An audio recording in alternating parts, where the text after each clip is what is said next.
send it to you. That would be great. If you email me to remind me, Okay. I'll probably remember, but. Okay. Ooh, we're on.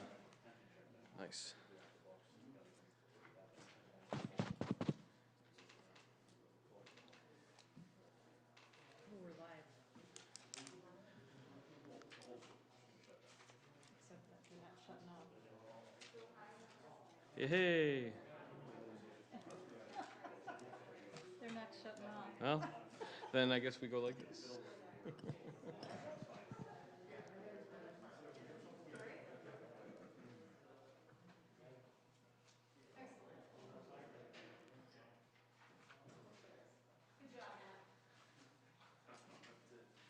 Mics don't shut off.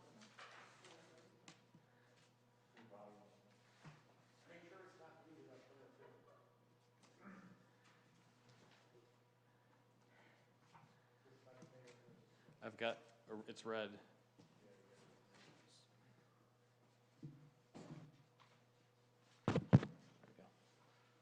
Is that one? You're still not? We don't have this one either. Oh, now they're green. No, we're good. They won't shut it off. So the reason they're green, we're trying a different recording system.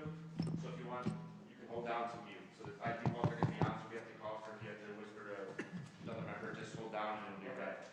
And that'll be good. Or turn it away from yourself. Okay. Okay, gotcha. Very good. All right. Well, thank you everyone for your patience as we get started tonight. Plan Commission meeting of November 5th, 2020 is called to order. Can we have Commissioner Zarofian? No, did I say it right? Is he not always not here? Oh, there he is. Oh, he moved spots on me. Say the pledge. Allegiance to the flag of the United States of America and to the republic for which it stands, one nation, under God, indivisible, with liberty and justice for all.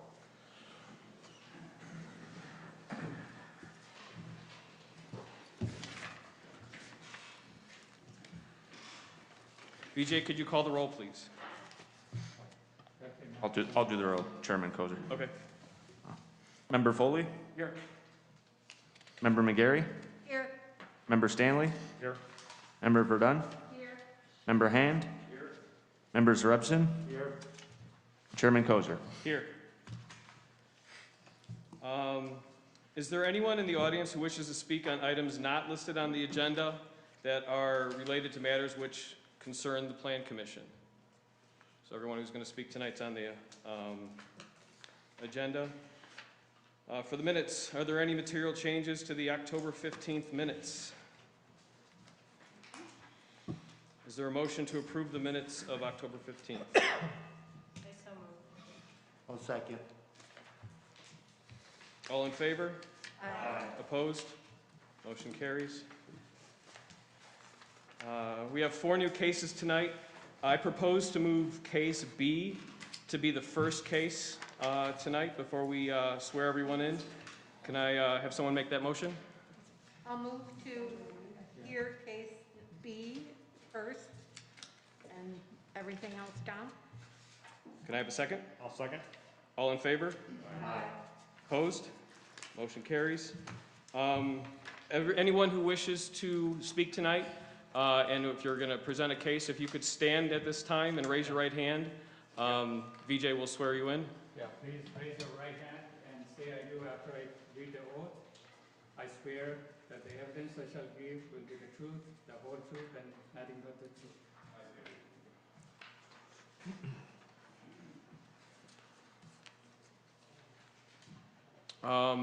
Who is presenting case B?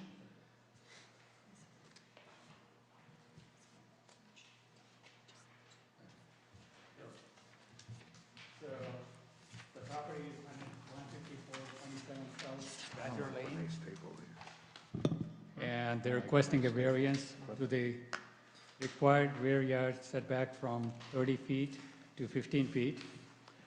So the applicant approached the staff with this proposed addition by 20 by 27 in the rear yard. And there's a limited building area in the rear yard, and that's where he wanted to actually plan for the addition.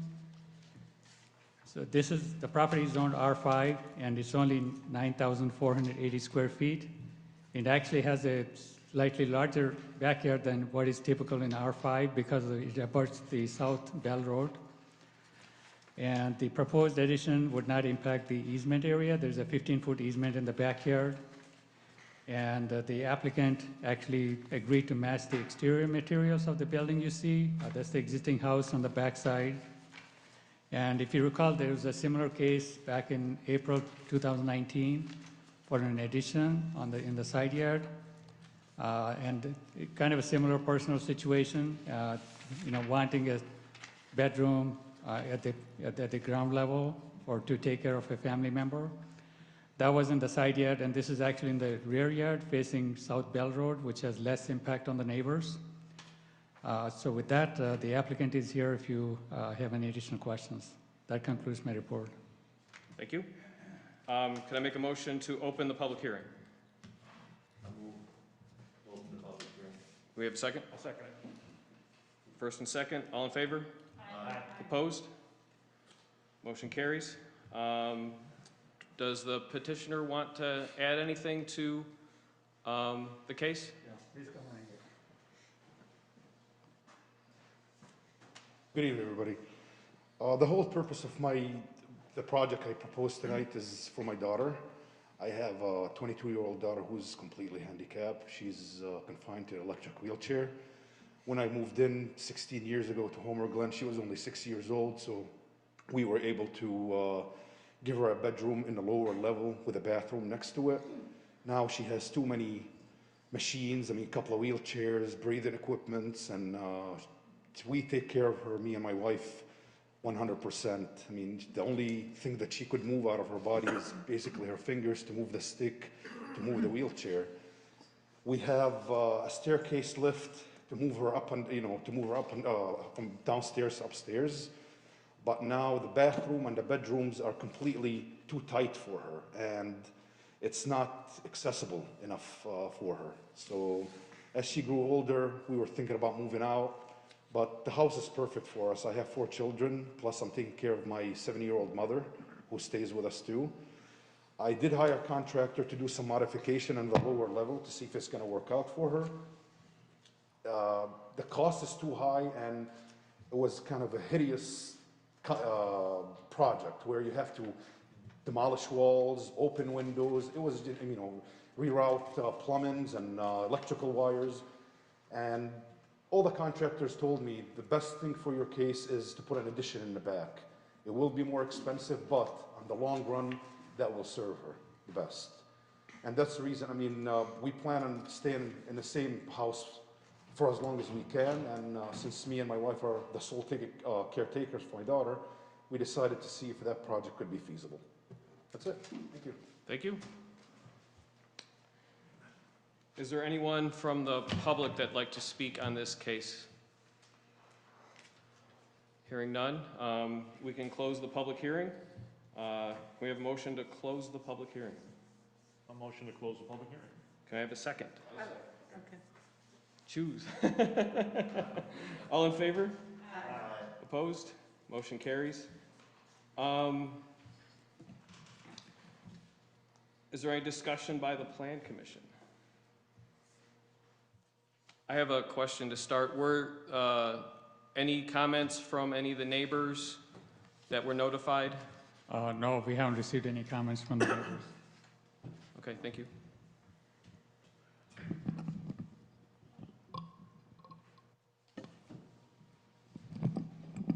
No comments? The 540 square foot addition, is this a single story addition? Okay, that was my only question. Have plans been submitted yet for the addition, or I'm sorry, say that again? have plans been submitted? No, I don't believe so. His work, can you? Thank you. If we have no other questions, do we have someone that would like to make a motion? I'll make the motion. Go ahead. Uh-huh. Okay. The motion for the finding attached findings as the findings of Planning Commission and to recommend and approve a variance to reduce the required rear yard setback for the proposed residential addition from a required 30 feet as shown in Meadowview Plat subdivision to 15 feet for certain real property located in the R5 Single Family Residential District at 15427 South Badger Lane, Homer Glen, Illinois. Case number HG-2014V5. Is there a second? I'll second. All in favor? Oh, we gotta do a roll. Just a clarification. Member Zarebson? Yes. Member Foley? Yes. Member McGarry? Yes. Member Stanley? Yes. Member Verdun? Yes. Member Hand? Chairman Kozer. Yes. So all the items tonight are going to the village board on December 9th, and we'll let you know a few days before the meeting. Thank you very much. Our second case, Case A, who would like to present that for us?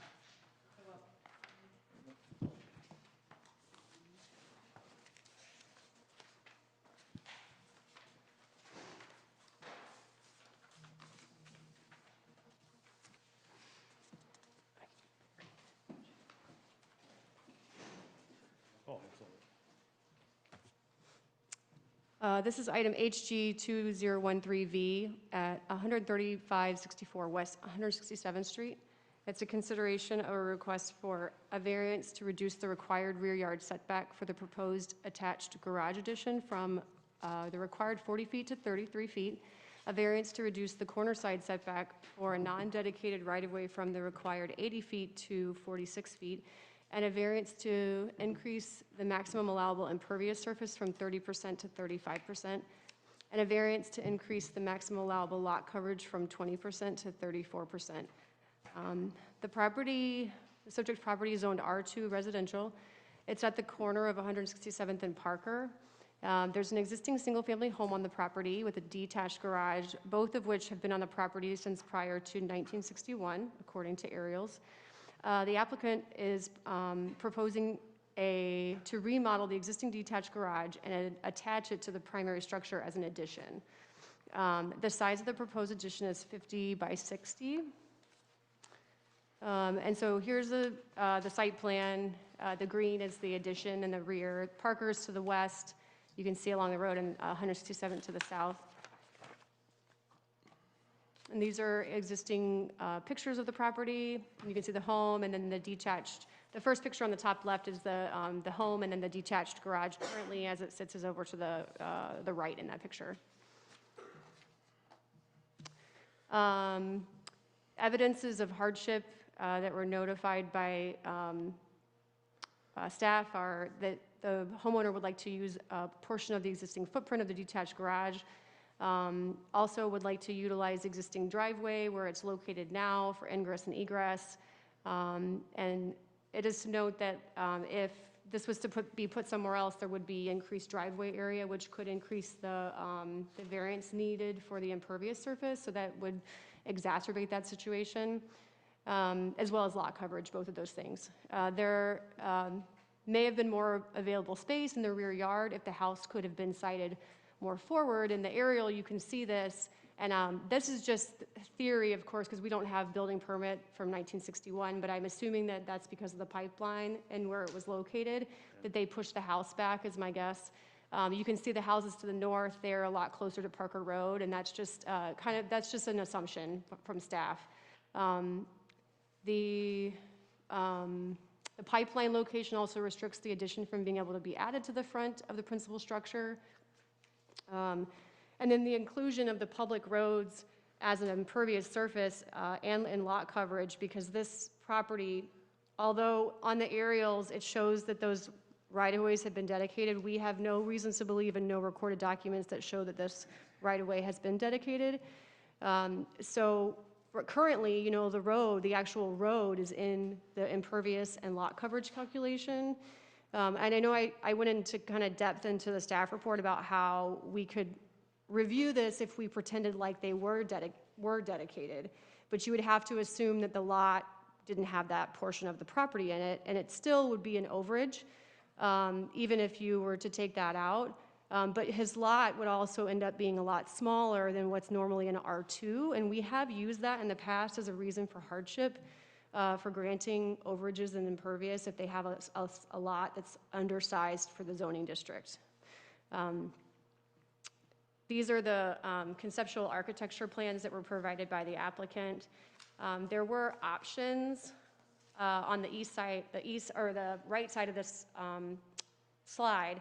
You can see two different versions for 167th Street, and actually upon reviewing these this week, it was kind of brought to our attention actually by Mike Salamovich that if he was to do the two different bays on 167th Street, that would require additional driveway, it appears. So that's something that's not part of the site plan as we're seeing it right now. But there's obviously options. There's two options here. And then you can keep going. And these are just the other versions of this. Staff has indicated that this, and this is just part of our code, that this would need to match the principal structure. So while the siding and a mix of siding and stone is okay because the principal structure has a mix of those two things, it doesn't have to be predominantly stone, but we would like it to be at least match in color and type of material. And this is kind of the crux of what we're here talking tonight about, and Mike Salamovich can talk a little bit more about this, but when we were doing our initial review on this project, the survey that we had been given by the applicant had references to two document numbers. And so our Development Services Department had reached out to the Will County to find out what those easements were for. And we did find, well, one of them is a pipeline easement, a petroleum pipeline easement. And it was kind of uncovered through discussion with BP representatives as well as our applicant that there were two pipelines out there within that easement they're owned by two different companies. They're both within the same easement area, but they're two different companies owned by two different pipelines owned by two different companies. We do not know whether or not, we are I think the BP line is live, correct? We're not sure about the Chevron one, although there is some potential that it's not a live line. We don't have verification on that yet. We have received, Mike S. was able to get a letter of no objection letter from the BP company, but we have not been successful in being able to get that from Chevron yet. But that is staff's recommendation, is that we have that in place so that we know that we're safely moving forward with something that's this close to a petroleum pipeline. Because I think that so our applicant did have Julie locate these, so that's where this drawing right here that you're looking at shows the two different pipelines. And those were drawn in by the applicant based on the Julie locate that's in the property, and we were given those images, so we did get to see it visually, like you can see how close it is to the actual existing structure. And we do know that BP is okay with that, but we just don't know if Chevron is. And we would also like to see the easements on the plat as well. And so this, Brian had mentioned that it would be nice to include here an image of what a pipeline easement would look like on a plat, so you can see this is an overall subdivision plat that shows this is a Wolverine pipeline in town.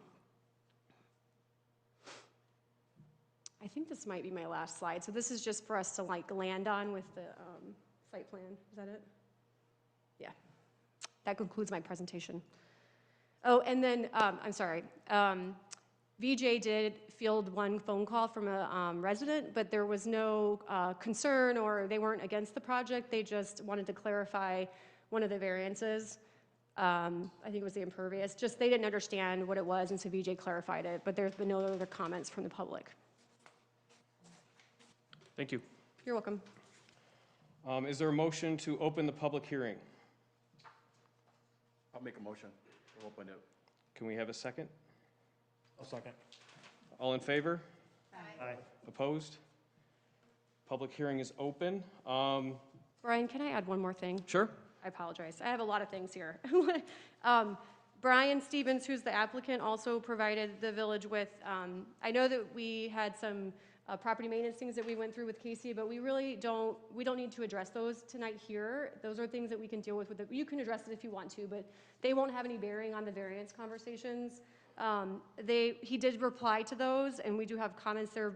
I gave you a copy of those comments. They're in red, I think they're in red, and an email responding. And then he also responded to our staff report. So I don't know how you want to go through this in the public hearing, if you want to go through his comments, or have him come up and you guys can talk, or I don't know how we want to do that. But that document's in front of you. I printed some extra documents for you guys that he had provided the staff. So this wasn't a part of the No, packet? the maintenance, the comments to the maintenance staff, we did have those, but that was just an oversight on my part. I got them late Thursday, and then the staff report went out Friday, and we just didn't include his comments on the maintenance violations. But the comments for the staff report, we received early this week. So, but we just brought them here for you guys tonight. So just to clarify, there were previous and current ongoing property maintenance issues that they will have to be addressed Yes. prior to issuing a building permit, and they don't really impact our approval of that, of a variance if we decide a variance is. I mean, is you to- guys can talk about them if you want, but I mean, I think that, I mean, I don't know how, what do you, Those are going to need to be addressed prior to the issuance of a building permit, regardless of any decision here, and they're not, have no bearing on any variance request. Okay, thank you. The applicant, Brian, you can come up at this time if you want to add anything or anything to the public record.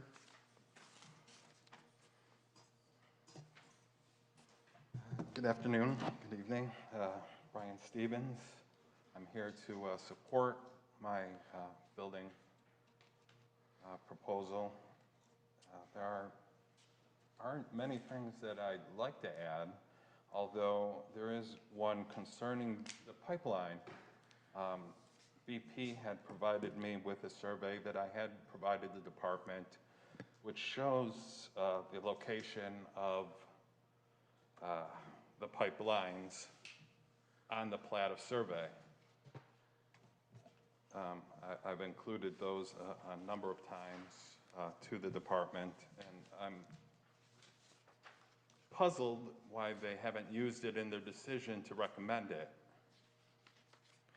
And which one was that was included by the petitioner? Melissa? we got, this one, I believe it's this, is it this drawing that you're referring to? It is. Yeah, so you guys, they have a copy. It's this one right here. There's an email and there's a copy in it. But Mike Salamovich can talk to this. This was an exhibit that was included in the easements documents. And it's the location of the pipeline, but not the easement. And we still, staff, we have this, but we don't have the easement locations still. And we don't have any sign off from the other pipeline company. Gotcha. Mike, could you quickly speak towards what the purpose is of a utility easement, of having a professional surveyor provide that information on a document like this? Yeah, what we're looking for is, obviously the purpose of the easement is it's giving rights to whoever it's granted to. So when the original pipeline easement was granted to Sinclair Pipeline Company, afterwards a second a document granting permission for, I believe that was ShyCap Pipeline Company, to construct a second pipeline basically within that same easement. The document, the survey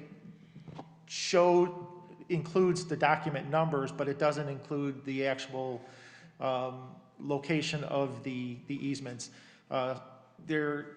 There may be some, question as to where exactly, where the easements begin, where the limits of those easements. I know in my conversations with BP, with their right-of-way group, we brought some of those questions up, and there was, a potential of, hey, maybe there is a question of where does this begin, where does it end, that sort of a thing. The information, again, we're looking to get that information included on the plat, because there is, based on some of the information that we have and we've been provided by the property owner and by BP and the county, the existing garage appears to be located within that easement. Certainly, the addition, if it's going to, as proposed, if it's going to fit in, cover that same limits, and actually it's going to extend a little bit further. So it's going to, again, be within that pipeline easement and actually encroach a little bit further. In our conversations with BP, they did ultimately provide a sign-off for their pipeline, but what we're seeking to do is get a sign-off from the second pipeline, which originally the original agreement was with Sinclair. Sinclair's pipeline ultimately was sold off by BP to Unocal. Unocal ultimately was purchased by Chevron. So we've made several contacts with Chevron to try to get verification and get a sign off from them whether or not they have any issues with the location of the proposed structure, because again, the proposed structure will encroach within that easement approximately 4 feet, and based on some of the information, it's going to be 6 feet away from the actual pipeline itself. Now, some of the information that we do have, I know one of the documents that's showing the location of the pipeline, it's not an actual survey. What it is, it's actually what they were proposing to put the pipeline in. So, I mean, oftentimes, there's a goal on, where this is the plan that I'm proposing to put the thing, but it could vary, a little bit from where it was actually constructed to where it was actually proposed. So, but again, we're looking to get sign off from the second pipeline company because we want to make sure, obviously, we don't have any right to grant permission for somebody to build in somebody's right-of-way or easements. So we want to make sure that we're getting that permission from them. We certainly want to make sure it's a safe condition. We had an issue, as everybody probably remembers, we had an issue with a pipeline, and a house exploding several years ago. So, we certainly want to make sure we're cautious and make sure that we're getting permission from whatever the owners of the pipelines and the easements to make sure that they're in agreement that everything is safe. So typically, it sounds like from the language that BP provided that this should be a 20-foot dedicated easement over the center line of the pipe. It's a 50-foot, I believe the documentation showed it was a 50-foot wide right-of-way, and there were certain dimensions on where the pipeline was going to begin, X amount of feet off of this side, X amount of feet off of this side. So, and like I said, there's 2 different pipelines there, so, we've got some general information of where those pipelines are, but we're seeking, again, to get the permission from those pipeline, or from the second pipeline company. And typically, is the requirement to verify that an easement has been recorded and platted, that is a typical requirement for a structure to verify that it isn't on an easement? Typical surveys, oftentimes the surveys that we have, they will show all of the various easements that are recorded on, towards that property. Oftentimes, I know we've had some questions with surveys and with various easements possibly being incorrect, and we've gone back and made sure that they were verified. Again, because we need to know what easements are on that property, who has rights to that property and those easements, and make sure that any permission is granted by those utilities or easement holders. And from what I understand, staff has done a lot of work to try to verify and communicate with the different parties in question to figure out where those easements are. Is that typical for a staff to do, or is that usually on the onus of the petitioner? Typically, it's more on the onus of the petitioner. In this case, we just wanted to make sure, especially with the pipelines, that we were verifying that we're getting permission from them.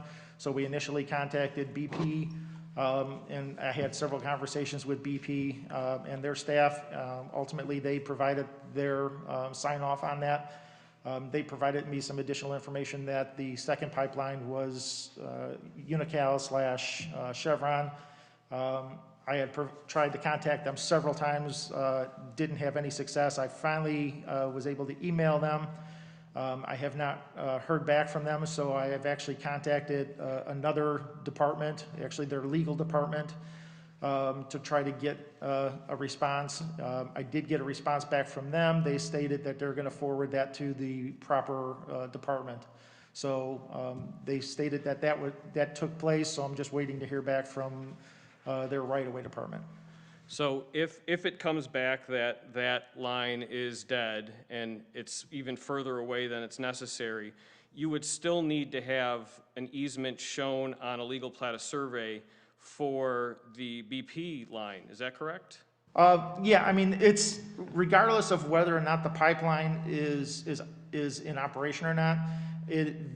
We have dealt with Chevron several years ago, basically regarding this same pipeline. A different homeowner was required to get a sign off from them as well. And even though the pipeline may not be in operation right now, they still maintain the pipeline because at any point, they could theoretically put that pipeline back into operation. So it may not be in use at this moment, but they can send their inspection equipment through the pipeline, make sure that it's safe, and they could theoretically put it back into operation at any time. Thank you. Brian, do you have anything else to add?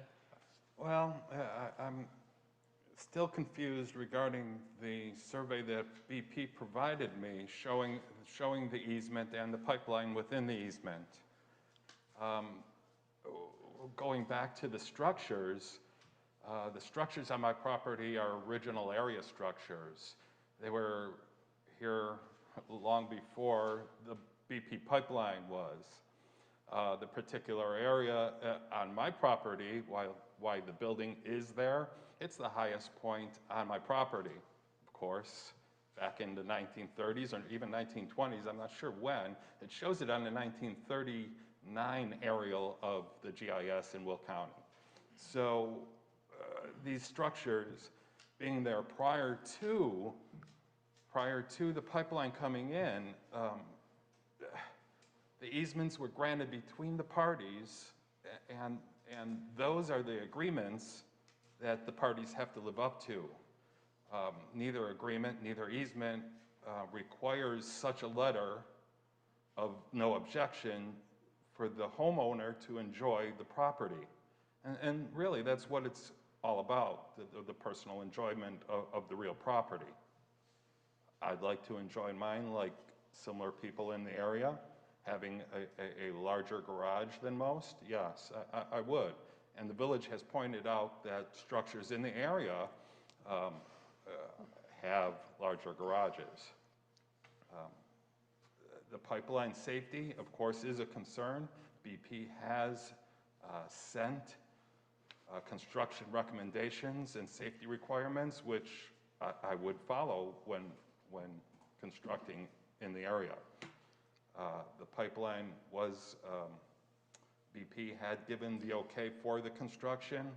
I believe the gentleman had mentioned that BP had originally owned the Sinclair pipeline.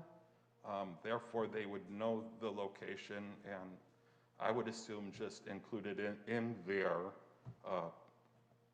no objection letter.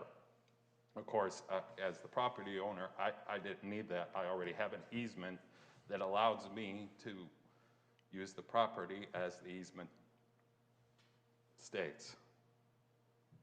I don't know why the village or department specifically is running around in circles for something that isn't required by code or ordinance, nor the easements. I mean, they should take it for what it is, establish the documents that have been provided to them by BP and myself, which clearly show the location of the pipe. I don't know what more I can add to it, and obviously the decision is up to the committee here, whether to approve it or not. Thank you. One last follow-up question before we open it up to the public comment. Michael, what is the process to get a utility easement for this parcel? Like, what would be the next process that should be taken by the petitioner to codify and have that easement listed on a new plat of survey? They would just need to have the survey updated to show that information, that easement and any other easements that are on the property. So I mean, that would be something that ultimately, you know, like I said, you know, to have the survey update, you know, is a normal process that occurs. And does the village have a list of surveyors that they've worked with that they could provide a list to the petitioner to pursue a survey for this?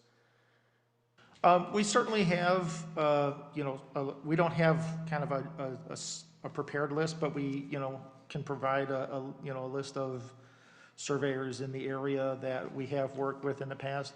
Oftentimes, you know, one of the, you know, things that, you know, we kind of recommend to property owners is they may want to, you know, approach the, you know, the survey company that originally prepared, you know, the survey that they do have, depending on how old it is, because oftentimes they'll have all of the markers in place, and therefore they can go ahead and, you know, it would be kind of a simpler process for them to update it.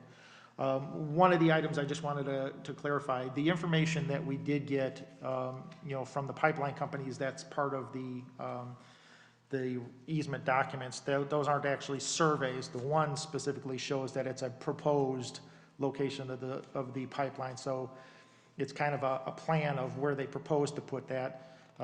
Neither one of them were stamped or sealed by any surveyor or anything. So I just wanted to clarify that.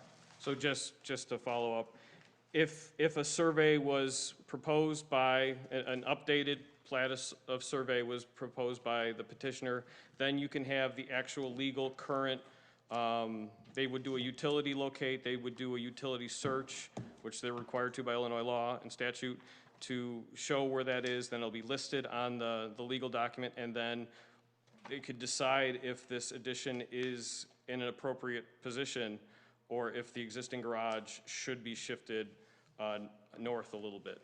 It will certainly make it clear as to, you know, how and where this, the proposed addition is going to encroach, whether or not it will encroach within that easement, and, you know, to what limits it will encroach. We still need to get the, you know, and are waiting for, you know, response from Chevron to verify whether or not, you know, they have any issues with that. Like I said, you know, the proposed structure is going to be 6 feet from the actual pipeline itself, so. Thank you. Did you have something else to add, Brian? I do. The current structure is currently 6 feet from the pipeline. The documents that I've just supplied you and recently been supplying to the department both include a proposed and a plat of survey. Even though it's not stamped, that's exactly what this is. And this was provided to me by BP. Thank you. Is there anyone from the audience that would like to comment? Seeing none, we can close the public hearing. Could I have a motion to close the public hearing? I'll make a motion to close it. Can we have a second? I'll second. Dealer's choice. All in favor? Aye. Opposed? Public hearing is closed. Discussion from the commissioners. I'll go first, that's fine. You know, in my review of this and in hearing everyone speak about it, yes, Mr. Stevens does have, per his easement agreements, he does have certain permissions and to enjoy his property, as he stated, and those words are actually used in his agreements with the utility companies as well. But we all, as a village, have to comply with our standards for the variances in our review. And the main one being that comes into play here is that the variance can't be detrimental to the public welfare or unduly injurious to the other property or improvements in the neighborhood in which the property is located. And the fact that we don't have a no objection letter from the second pipeline company is a big issue. We have to have that. Yes, there's been change of ownership. Maybe at one time BP did have, Mr. Stevens brought up, that, why doesn't BP just comment on it? They owned it at one time. Well, they don't own it any longer. So they don't have an obligation nor a legal responsibility to comment on that. And we cannot go forward without the proper letters and notifications. When you look at the no objection letter from BP, it's great that we were able to obtain that on Mr. Stevens' behalf. However, there are conditions for the construction of the addition.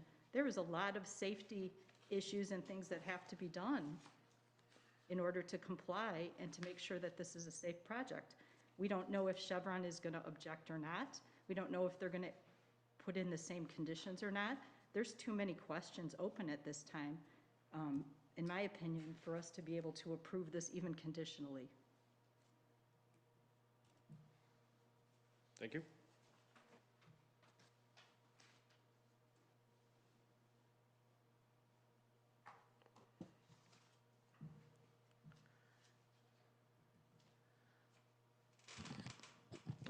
A question for staff.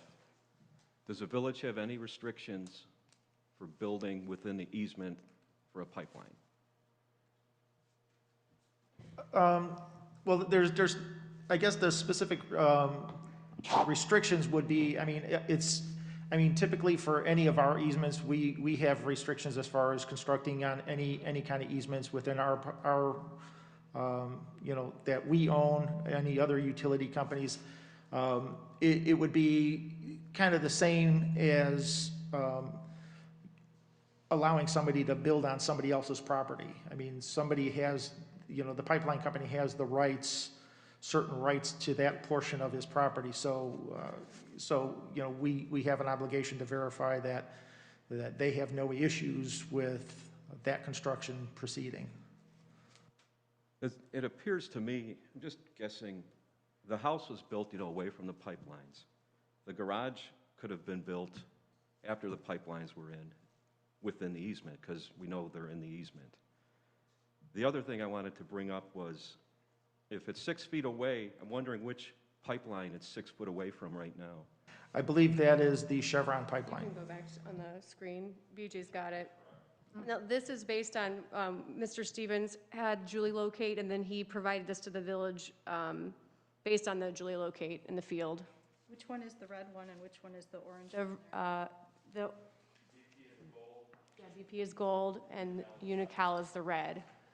And is this the outer limit of the 36-inch deviation that Julie provides? Is this like the farthest north, or is this the center of the Julie locate? You could ask Mr. Stevens. He's the one that provided this to the village, so I'm not sure of its locate. The BP pipe was located by the BP easement department.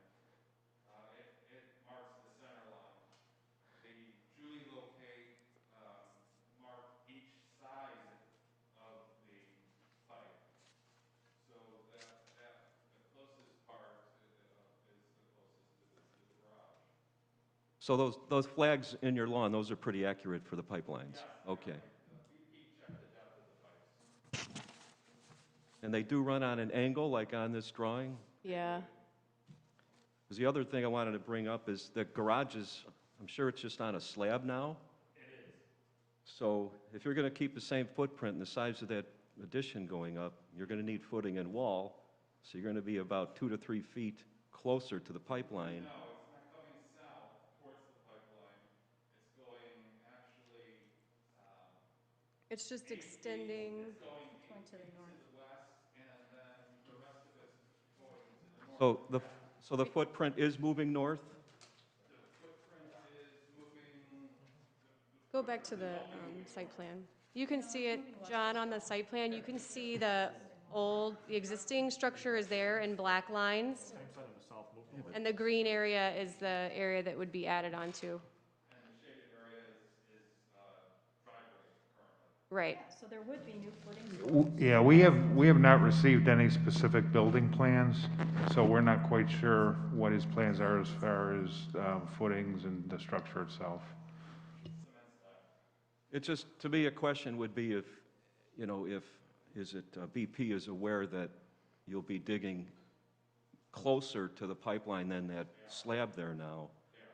They are? Okay.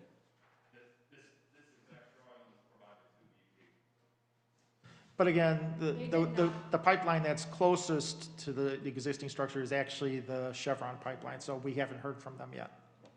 They do, so I would say that BP was given this drawing exactly like this, and this exhibit is what was given back to us with the no objection letter from BP.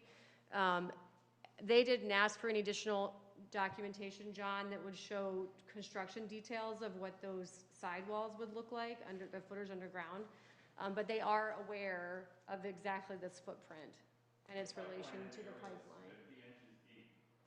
It would be nowhere near the excavation level that you would need for a 12-inch footing, a 12-inch slab. Well, no, if it's a frost wall, you'll be down 42. And if a building of that size, that's footing and wall to Yeah. carry the load. So that overdig, the footing itself is maybe a foot, if that, closer to the pipeline, but the overdig, 2 to 3 feet off of the wall of the garage. But not the depth, at 50 inches. Well, if it requires a frost wall, that's 42 inches deep. Yeah. But you're saying that you're proposing a thickened slab. Was that engineered yet? So typically, a thickened slab at the edges is at least 24 inches deep for a structure of this size. So you'd be going down, if it's currently 7, 8 inches of slab, you'd be going down an additional 18, and then if it has a footing, it might go a foot further south. Is this, the new proposed structure is attached to the existing primary structure, correct? Yes, then it's required to have a frost wall, so it'll have to be down 42. If it's attached to a house, we'll have to see some engineering plans. So it's potentially going to be 42.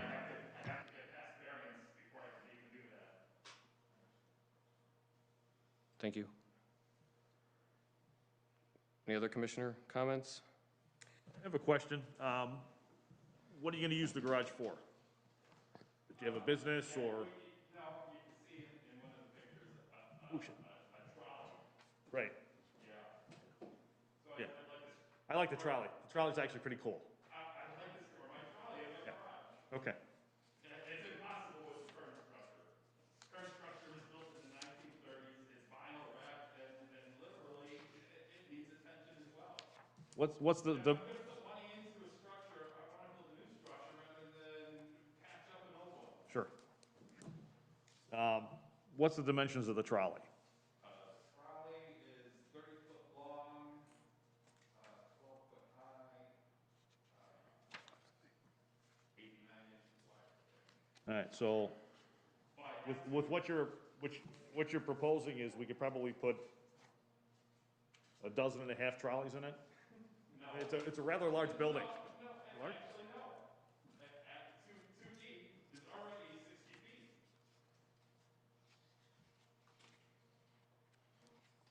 I have 2 trolleys. Oh, you have 2 of them? Okay. So, yeah, and my other question is, you're gonna stay where you're at on the south end, correct? You're gonna move 8 feet west? Correct. And then the rest is gonna be north? And then you're gonna go back how far? About 3 feet to the east? To the east, yes, about 3 feet. About 3 feet?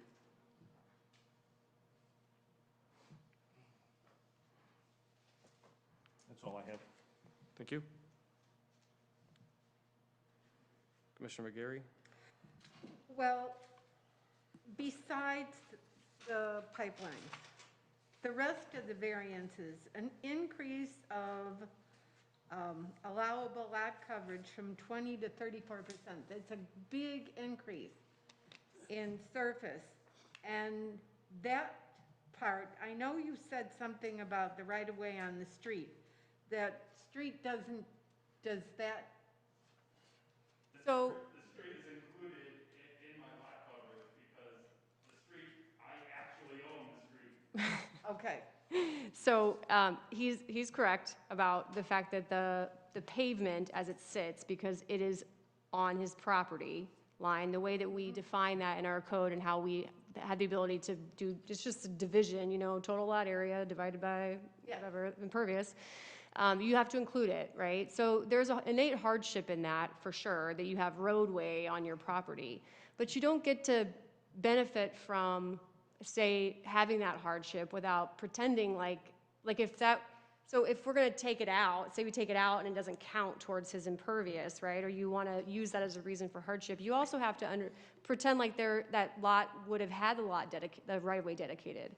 So if you go to that level, that's why I was explaining in here that if we took that out, it makes his lot size, a lot smaller than an R2 district. I forget what I calculated it at. If you took it out, what would be It's in the here. percentage of coverage with the new building? I'll just read my paragraphs since I can't seem to summarize this well tonight.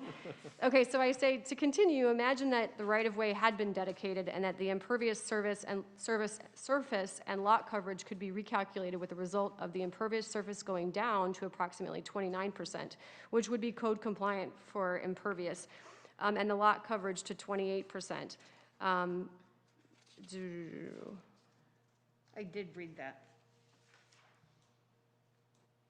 If we were still looking at the property as if the roads had been dedicated, then the property would be undersized for the zoning district at roughly 30,547 once the right-of-way was removed from there. Undersized lots can also create hardships for meeting required impervious surface, and we have seen that in the past. Yeah. So, I mean, if it was dedicated, so then the lot size would be undersized, but that's, you know, inherited too. I mean, you can't make the lot any bigger, so it would meet impervious surface if it wasn't, okay. Right. Like, we can't do that because we can't I imagine. understand. But if we were to imagine, we would have to, you know, use the lot size as if it had been dedicated Right. and recalculate it, yeah. You can't do that, but you can understand it as a hardship. Exactly. We Okay. can use our common sense. Okay.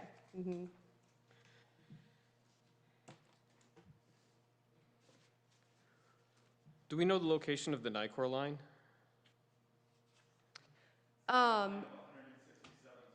I know that Mr. Stevens, and I read this in your comments as well, that I was not aware of staff thinking or knowing that it was in the middle of 167th Street, unless, Mike, you know something different. I did go out to the site prior to this, and the Nicor markers are on the side of the road. But that's, again, Mike can speak to this, but I think sometimes those markers aren't always exactly correct in the field. Yeah, oftentimes the markers aren't the actual location of the pipeline. They're an indication that there is a pipeline in that vicinity, that it'll provide the emergency information, typically the owner of the pipeline. Sometimes it'll also provide the product that is being transported in the pipeline. We go to regular pipeline safety seminars every year where it's put on by all of the pipeline companies, and all the pipeline companies attend these seminars and provide their information, and that is, kind of regularly stated that, oftentimes, like I said, they're not the actual location. It may at sometimes, get close, but generally it's not the exact location, or they definitely, let you know that don't rely on that as being the indicator of that's where the pipeline is. Does staff or Mr. Stevens know, is there a water service and a sanitary service? Is this a septic field? Septic? And is the septic in the back part of your, and would you not? How far away do you have to stay from that compared to what the green square shows? The septic is located more towards the north end. I'd say it's located roughly where the 60-foot, the red mark where it says 60 foot. That's roughly the location of the septic. Did staff look at that in their review? Prior to permitting, the applicant would have to contact Will County Health Department and verify the location of the septic field, and that would be part of the documents we would get prior to issuance of a permit. They give an approval letter for the location of the structure.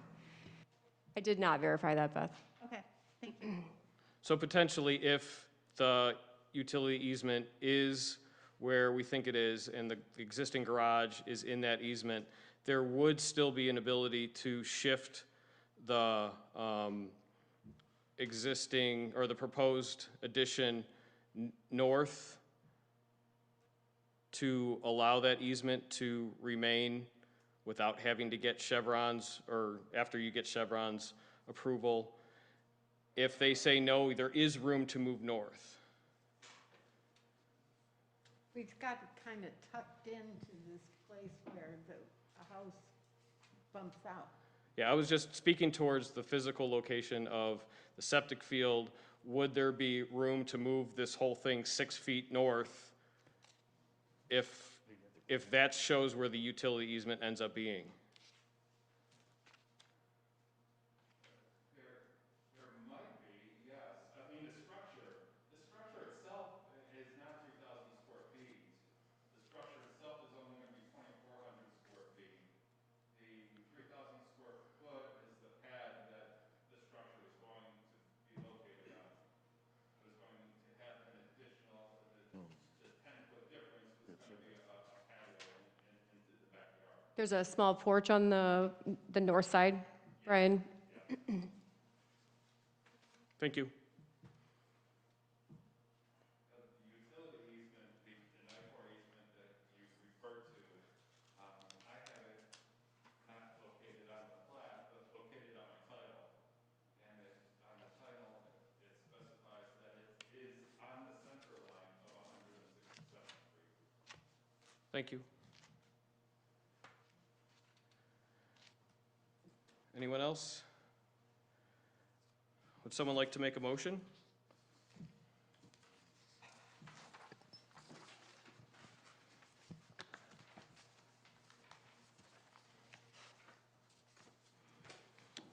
Or would it be more prudent to table this instead of denying it or approving it if it's going to be a denial?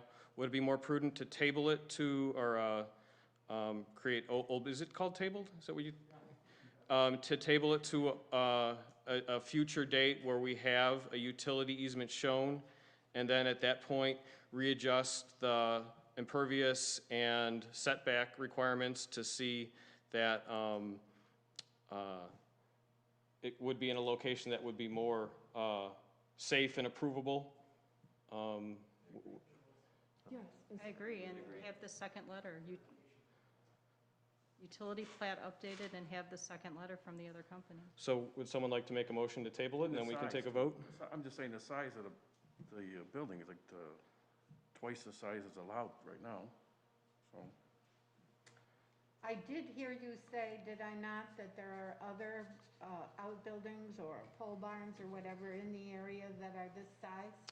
So, the houses along 167th, when I was looking at the aerials, they have detached garages that are big. They're not this size, but this is not detached, so you have to kind of look at, I was looking at the other homes up to the east down 167th Street, and those houses, you can't see them from the road. A lot of them are set pretty far back, but they're pretty big structures, and I would think that they have significant amounts of garage additions on, or not, they're not additions, but just garages on those homes. They're very large houses. They're very large. Yeah. But the difference is this one, but it's not uncommon for the area. I don't think so, not this area. I don't think that the size of structure is out of character in this area. I mean, I think that from a detached structure of this size may look weird along Parker, because a lot of those houses are about this size. They're like these smaller ranch homes with like a detached structure that's about 800 square feet, But I think if you go down 167th, you see a lot of large lot with large homes with big garages on them, so. Thank you. I would just recommend also that if there's going to be additional easement investigation and approvals, that the applicant may want to check with the Will County Health Department and verify that exact location of the septic field, because that may be a factor down the road. Well, I'm looking at the rest of the variances because I don't want Mr. Stevens to go through going after. All of this. Yeah, all this, if the rest of the variances are of concern. Right. Okay. I think that's a good idea for us to flush that out, because if we table it and we ask Mr. Stevens to come back in a month, and then we have another public hearing, or we open it back up to talk about it again, and then all of a sudden we're not okay with the garage or the addition at all, It's not then it's, yes, redundant and delaying. So the proposed setbacks are on the back of the property and on the street side? Correct. Okay. And I will verify, because I know that. Right. Correct. Mr. Stevens did correct my staff report and wanted to, or was under the assumption that Parker, that 167th Street is the front of his property. So I will address that, because this is oftentimes confused by residents, or this is just confused by lots of people. So, and that's based on our code. So our code defines front, side, rear, corner, side a specific way. And on a corner lot, the front is defined by the shortest side of the property. So even though a front of a house might face one direction, or you might have an address on a certain side, from a zoning standpoint, the front of this property is on Parker. And so that's why, even though certain things are situated different ways, we still have to address it based on how the code defines it. So that puts the corner side on 167th Street, so it's a variance to the corner side yard, which is the same. They're both 80, Parker and 167th.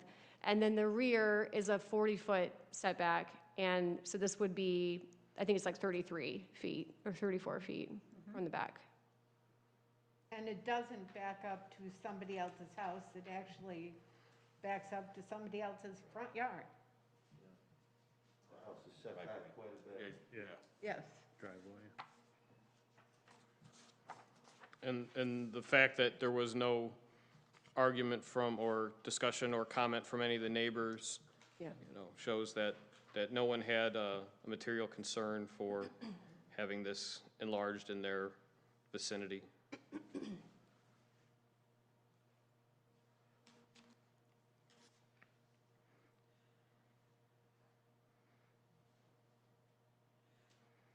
So your main concern about this is the pipeline? Correct.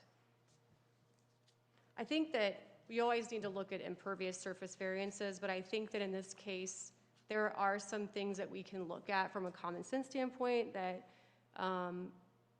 even though it's over technically, I think that it doesn't impose, I think there's a unique condition here, right? This is what we're looking for in variances, that this would not be able to be duplicated somewhere else. Right. And I do think that in that way you can find justification for that hardship.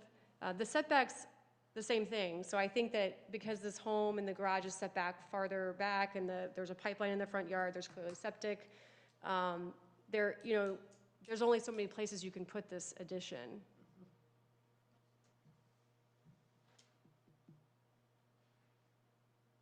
There's no problem with the size of it then? I mean, so it takes up, what was it? Yeah, R2 allows for a fairly sizable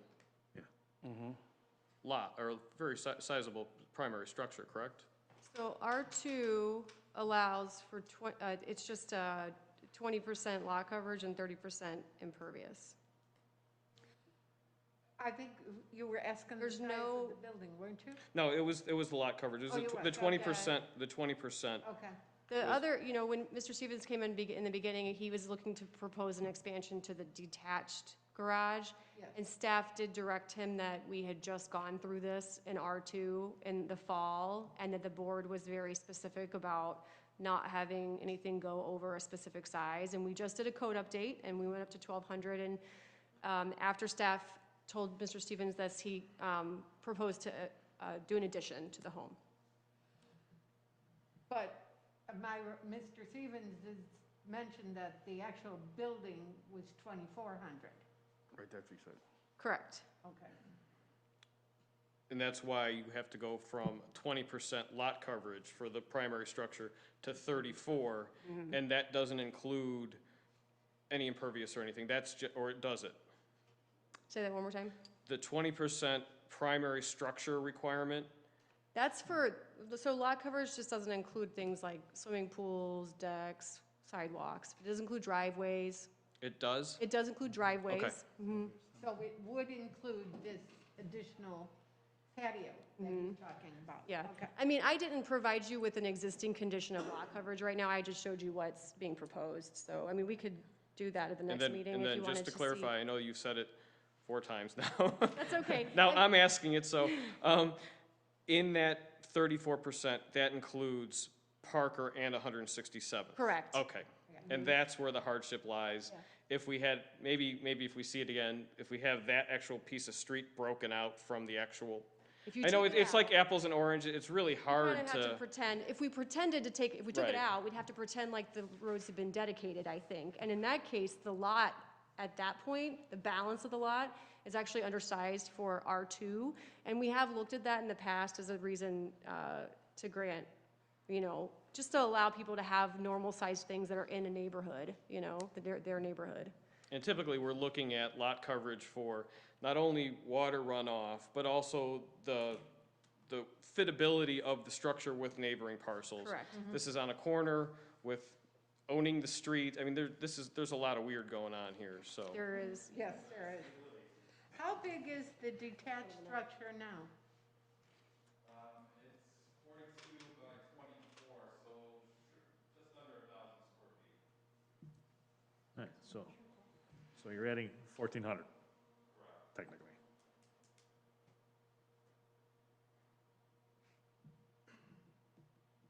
Okay.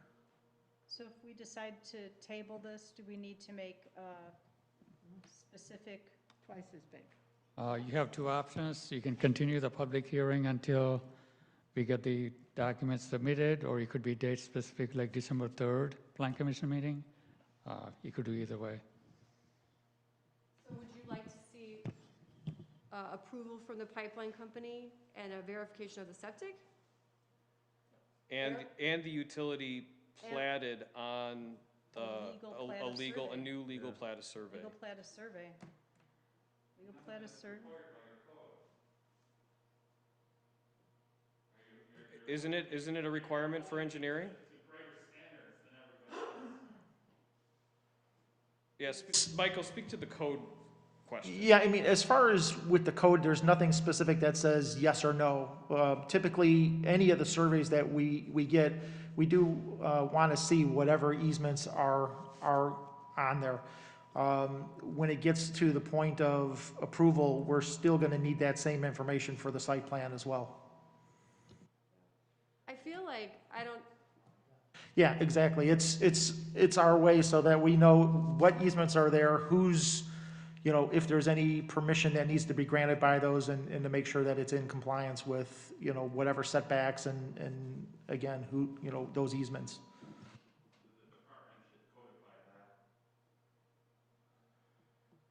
Yeah, I want to say that's an Illinois statute where it comes to plats of survey and utility easement. Because I know in my limited experience on survey law, it's in Illinois statute, which would be vis-a-vis interpreted. Which is the document that I provided to you from BP.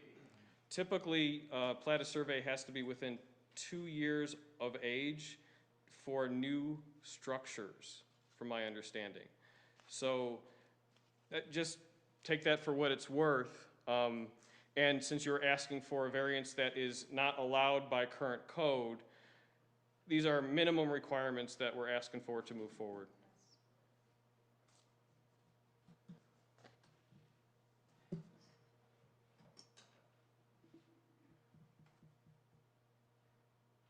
Someone like to make a motion to table? And then we can vote, and then if we vote no on tabling it, we can take a vote on approving or denying it. Okay, again, my question was, if we make the motion to table, do I need to include what items need to be addressed with regards to us asking for a table? I don't know, BJ. Do we, Because there's, some of these are in the condition for the approval, Okay. but we can add that as preliminary for review before we even consider a motion. Because the elevations, the maintenance, the pipeline easements, those are requirements for this motion. correct. If, I think that, and I'm hearing Joe say it as well, and BJ, I think for the record, it might be good, Beth, for us to just read those conditions, just table it to, Okay. if it's a date certain, that's fine, and then I would just list those conditions. Yeah, I don't even, I'm not even, date specific, I wouldn't want to have to tie the petitioner to a date because Right. we're relying on someone outside of everyone's control to respond to some of these things. So, you know, it would. That's the position we're already in, though. Yeah, I understand, but, you know, we still got to have the information. If, just because they don't meet some arbitrary deadline that we set, Okay. you know, I don't want to, you don't want to. What happens if it never shows? What happens if Chevron never responds?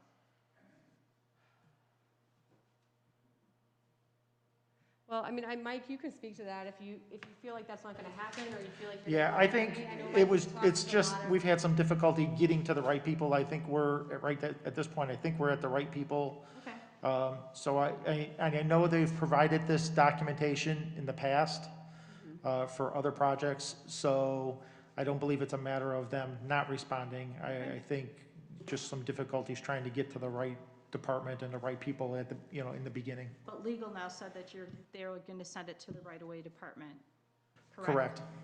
Okay. They didn't give you a time frame for that? They did not give me a time frame. I'll give it a few days, and then I'll respond back to them to follow up. But they did get back to me from the time I sent them the message, you know, within a few hours, they were responding back and saying they are forwarding this to their right-of-way department.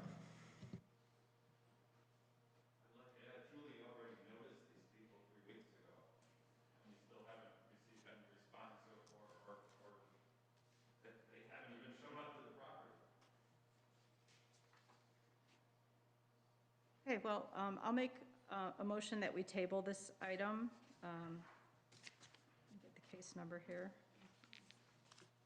Case number HG 2013-V at 13564 West 167th Street, that we table it until items 1, 2, 3, 4, and 5 listed in the original motion for consideration, until those have been completed. And number 6, that we have information on the well and septic locations on the property to help in any decision-making for staff and the. The well's already located on the DT plat. We don't see it, I did not see it on the legal plat of survey that we saw or anything that the staff presented to us, unless I missed that. Did anyone else see it? No, I just heard Mr. Subin say it was at Of the north end. the mark, right? Right, so that's my recommendation is to I'll table. second. Matt, you want to call the roll? Members Rebson? Yes. Member Foley? Yes. Member McGarry? Yes. Member Stanley? Yes. Member Verdun? Yes. Member Hand? Yes. Chairman Kozer. Yes. Motion to table carries.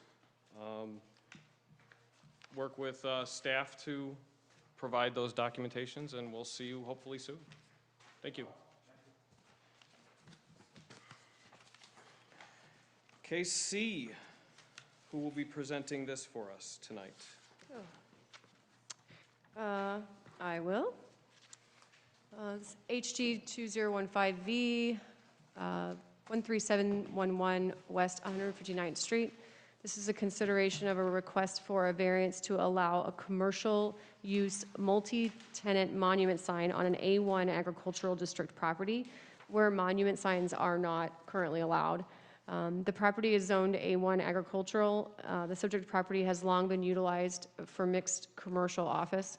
I will, when we get to the point where the petitioner comes up, he can probably speak better to the history on this property of the commercial uses, so we can get some detailed information from him on that. Or if they do speak, I'm not sure if they will speak or not. The property owner applied for a building permit to construct a multi-tenant monument sign, and during the review, obviously, staff realized that this property is still zoned A1 along 159th Street on our commercial corridor. This is not uncommon, although I don't have every property along 159th Street. We do have, and I think everybody's aware in the village, not just on 159th Street, properties that are and have been grandfathered in on commercial uses or that are still in ag zoning. And short of the property owner having to rezone the property, and I think due to the fact that they're not actually trying to increase the size of the building or expand the actual commercial usage on the property, that this is just kind of an accessory structure to an existing thing that's happening, that it's, there is a underlying hardship that having to rezone a property would incur on the property owner. Go to the next slide. This is the existing property. There's a, I believe this was I'm assuming this was a single-family home at one time with an I think it's an old ag building. Joe, is that correct? In the back? Like a barn, maybe? An accessory structure of some sort. The property, again, has long been utilized as a mixed-use commercial, and if the variance was not granted, the owners would have to rezone the property in order to strictly comply with the village sign code. You know, we just adopted the new sign code in our A1, or in the agricultural districts. The only signage that's allowed are farm produce stands. We had looked at adding some signage in those districts, but it was ultimately pulled from the code. So I do think that this is a unique condition. You know, I don't think that it could be duplicated for other properties that are zoned ag, but it can't be duplicated for any other, you know, typical agricultural property in the village. And I also think that part of the review is the fact that it's on 159th Street corridor, where we're looking, you know, the comp plan looks at this as mixed use, and we support this type of use anyways in this district, so it's consistent with the character of the area. Staff did do a review just based on the signage, and so we, it's out of the clear vision area. And there's just a few items that are going to be taken care of by the petitioner, so they have to provide a landscape plan still, and they need to adjust the base of the sign, but they've indicated to staff that they are fine with doing those things.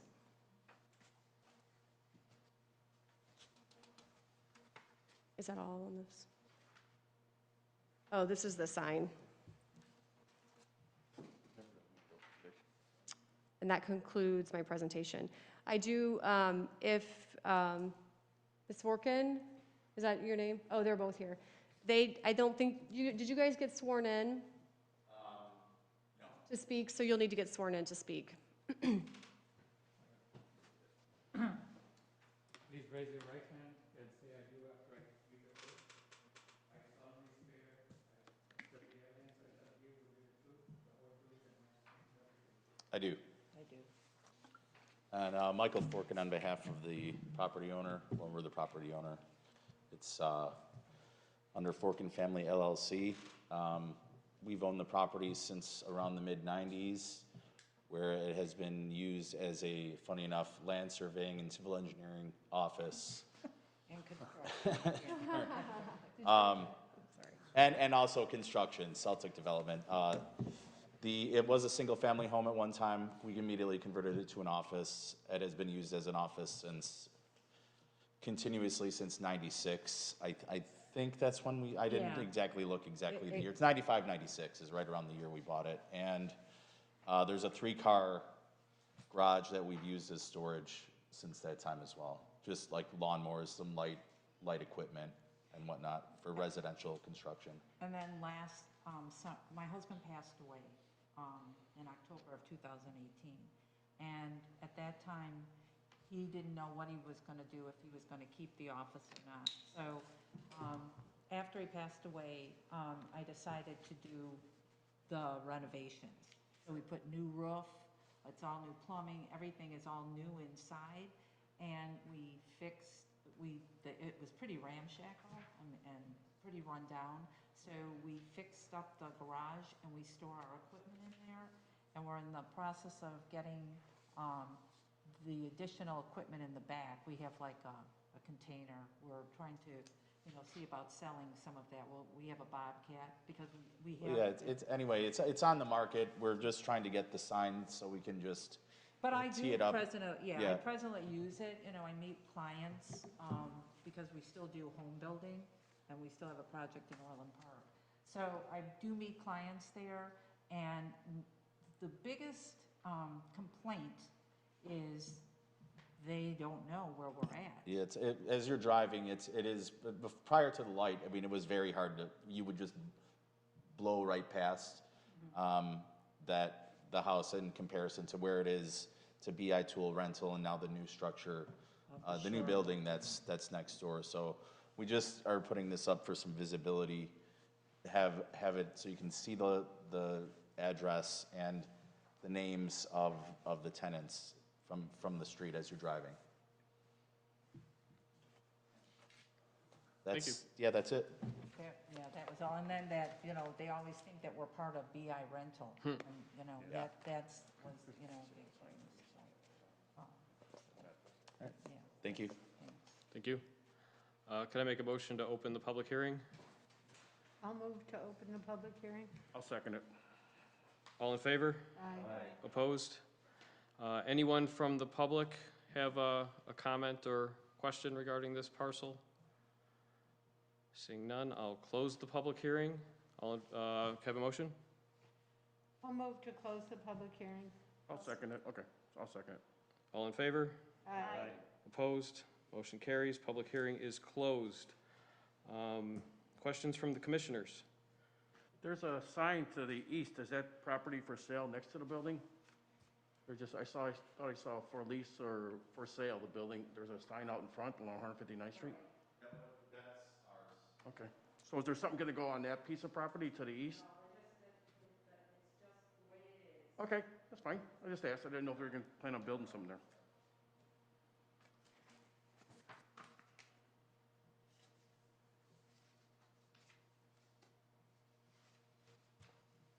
The sign would be a three-tenant sign like this?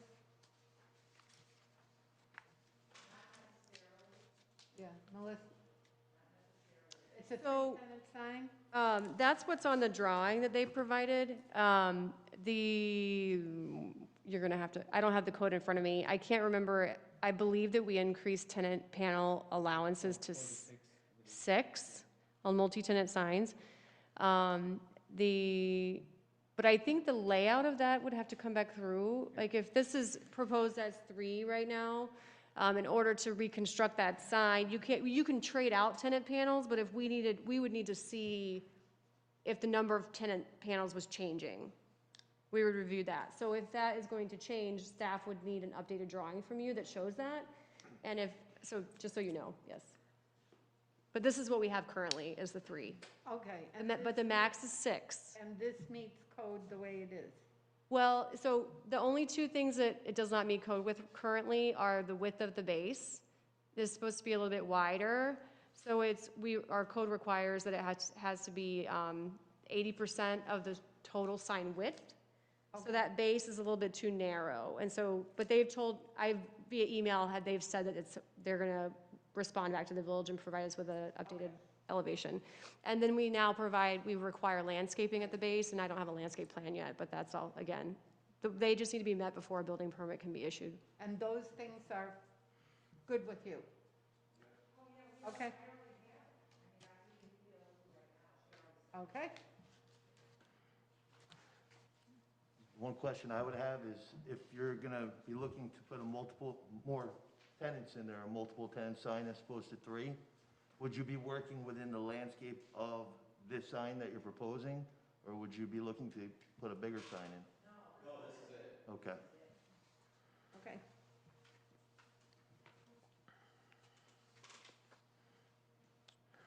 What zoning would this parcel be if it wasn't an A? That's a good question, Brian. Vijay, And then what is the maximum height and square footage for a sign that would be in that C parcel? So all, what am I looking at? Oh.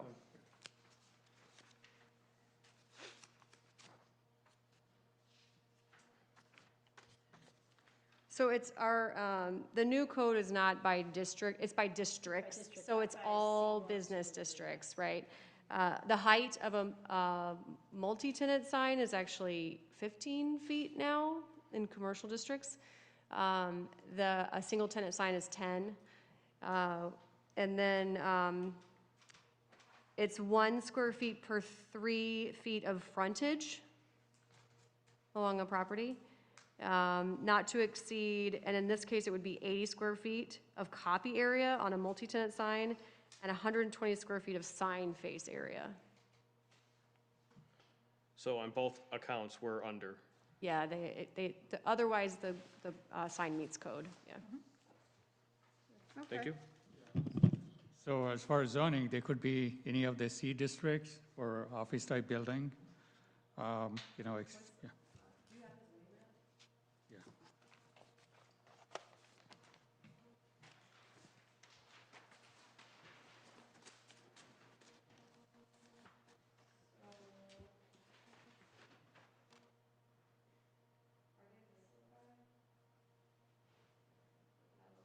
So they're surrounded by C3.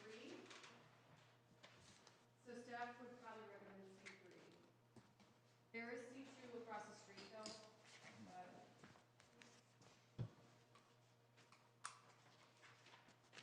Thank you. I would say that, you know, for you guys selling the property and, or if you ultimately end up keeping it for whatever reason, that if there is clearly with a multi-tenant sign, you're hoping for growth, right? And new tenants in the space. If there's expansion of the structure or expansion of the uses on the site, there's a different conversation that happens with the planning department about rezoning. Yeah. Okay. Yeah, what is the is it any improvement to an A that's seen as a C? What is the threshold to have to rezone? Our non-conforming code section, right? And I think in the code section, it talks about non-conforming uses not being allowed to be expanded. So it's pretty straightforward with reference to a non-conforming use. So I think that when you start to expand that use, I mean, it could be the expansion of a large parking lot. I mean, maybe. I think it's kind of up for interpretation what that equals, Brian, you know, as far as expansion of use. I mean, if it's a parking lot that serves the existing purposes in the building, you could almost defend that, I guess. I don't know. But I think if they're starting to expand the building, the structure outside of what they're currently doing right now, then I think we need to have a conversation about rezoning the property. Yeah, and I think the overall, my question is, if this got rezoned to C3 in the future, this sign conforms? Yes. Okay, thank you. Okay. Anyone else? Someone want to make a motion? I will do that if you want. I move to adopt the attached findings as the findings of the Plan Commission and to recommend approval of a variance to allow a commercial use multi-tenant monument sign on an A1 agricultural district property where the monument signs are not allowed, pursuant to 220-1005 signs of Chapter 220 zoning of the Code of the Village of Homer Glen, for certain real property located in the A1 Agricultural District at 13711 West 159th Street, Homer Glen, Illinois, case number HG 2015V. I'll second. Matt, would you like to call the roll? Yes. Member Zarebson? Yes. Member Foley? Yes. Member McGarry? Yes. Member Stanley? Yes. Member Verdun? Yes. Member Hand? Yes. Chairman Kozer? Yes. Again, this will go to the village board on December 9th. Thank you. Okay. Case number 6D. Who is going to present that for us? I will.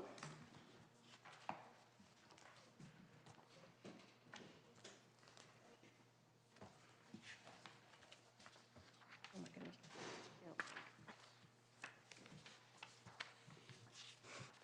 Yep. This is consideration of a request for a variance to reduce the required driveway setback from 5 feet to 0 feet pursuant to 22614 other residential standards for certain real property located in the R3A Single Family Residential District at 13838 West Stonebridge Woods Crossing. The property is currently zoned R3A. The applicant built a single-family home on the subject property between 2018 and 2019. The driveway adjacent to the side-loaded garage was constructed with a dimension of approximately 19 feet. This is a correction from the staff report, just so you guys know. On the proposed plan, as well as the as-built that was verified by staff, there's a dimension on the driveway that shows 17'8", but it's further down, and if you actually measure from the face of the garage wall to the edge, it's closer to 19 feet. It's like 18'8". And while the village code requires 26 feet, as opposed to the 19 how it was constructed, and then industry standards range from 22 feet for small cars for that backup dimension, and then up to 25 to 26 feet for large trucks and SUVs, which is typical. So now we understand why our code has that 26 feet for backup space, because that's an industry standard for a large vehicle, like a pickup truck or an SUV. I will say this, VJ and I didn't prepare anything official, but we do want the Plan Commission to understand that this permit was issued by the village, and the plans were proposed by the builder and reviewed for permitting, and the HOA approved the plans. We don't have an exhibit from the HOA, but we do have a letter in the permit file when it was issued. And this dimension, this 26 feet required by the village, was not checked in the zoning review at the time. I was not here, and VJ doesn't typically do permits like this. It would have been done by a planner like in my position. And this is, I mean, none of us are perfect, obviously, but I do think that at the time, the planner that was here was trying to streamline what we were doing and was transferring things into Excel files to do zoning reviews that way, something that had not existed before in zoning review. And I think that just the nature of our code is probably, just nature of codes in general, could have been why this was not part of the review. I'm not sure. We can't speak to it because neither of us did the review on this project. But we do want to make sure that that information is out there for you guys. You know, I think it's not necessarily part of, it is just part of the review, so. So when you say it wasn't checked, It wasn't, so, like in my zoning reviews, I have like a line for each thing that I look at, and then if there's not a side load, that side load line is in my review, but I added that review to the zoning review when I started working here. It wasn't in the Excel spreadsheet that was given to me for reviews. And so I would just put like NA if it wasn't a side load garage. I don't delete that line, I just leave it in there, and I just address, I would look at it and I make sure that I check it off that it's not applicable to that project, but it does get checked every time, of course, now. And I think that there was history of this being checked in the past. Prior to that, we do have, well, at least I haven't looked at every permit reviewed over the last 10 years or whatever, but we do have a homeowner here that lives next door that's stating that they were told by the village that they couldn't have a side-loaded garage because it didn't fit. So I think that at some point there was probably, I mean, this code, so we do know that there wasn't like an amendment at some point. It wasn't like this was amended. This piece of code has been, I believe, when I looked at the code section, it was, the last time it had been amended was like 2009, I think, maybe. I can't remember the date, but it wasn't recent, I will say that. So. The applicant is proposing to add a 5-foot by 35-foot strip of permeable pavers on the west side of the existing driveway that would extend to the west property line. This is the current condition on the left side. Phil,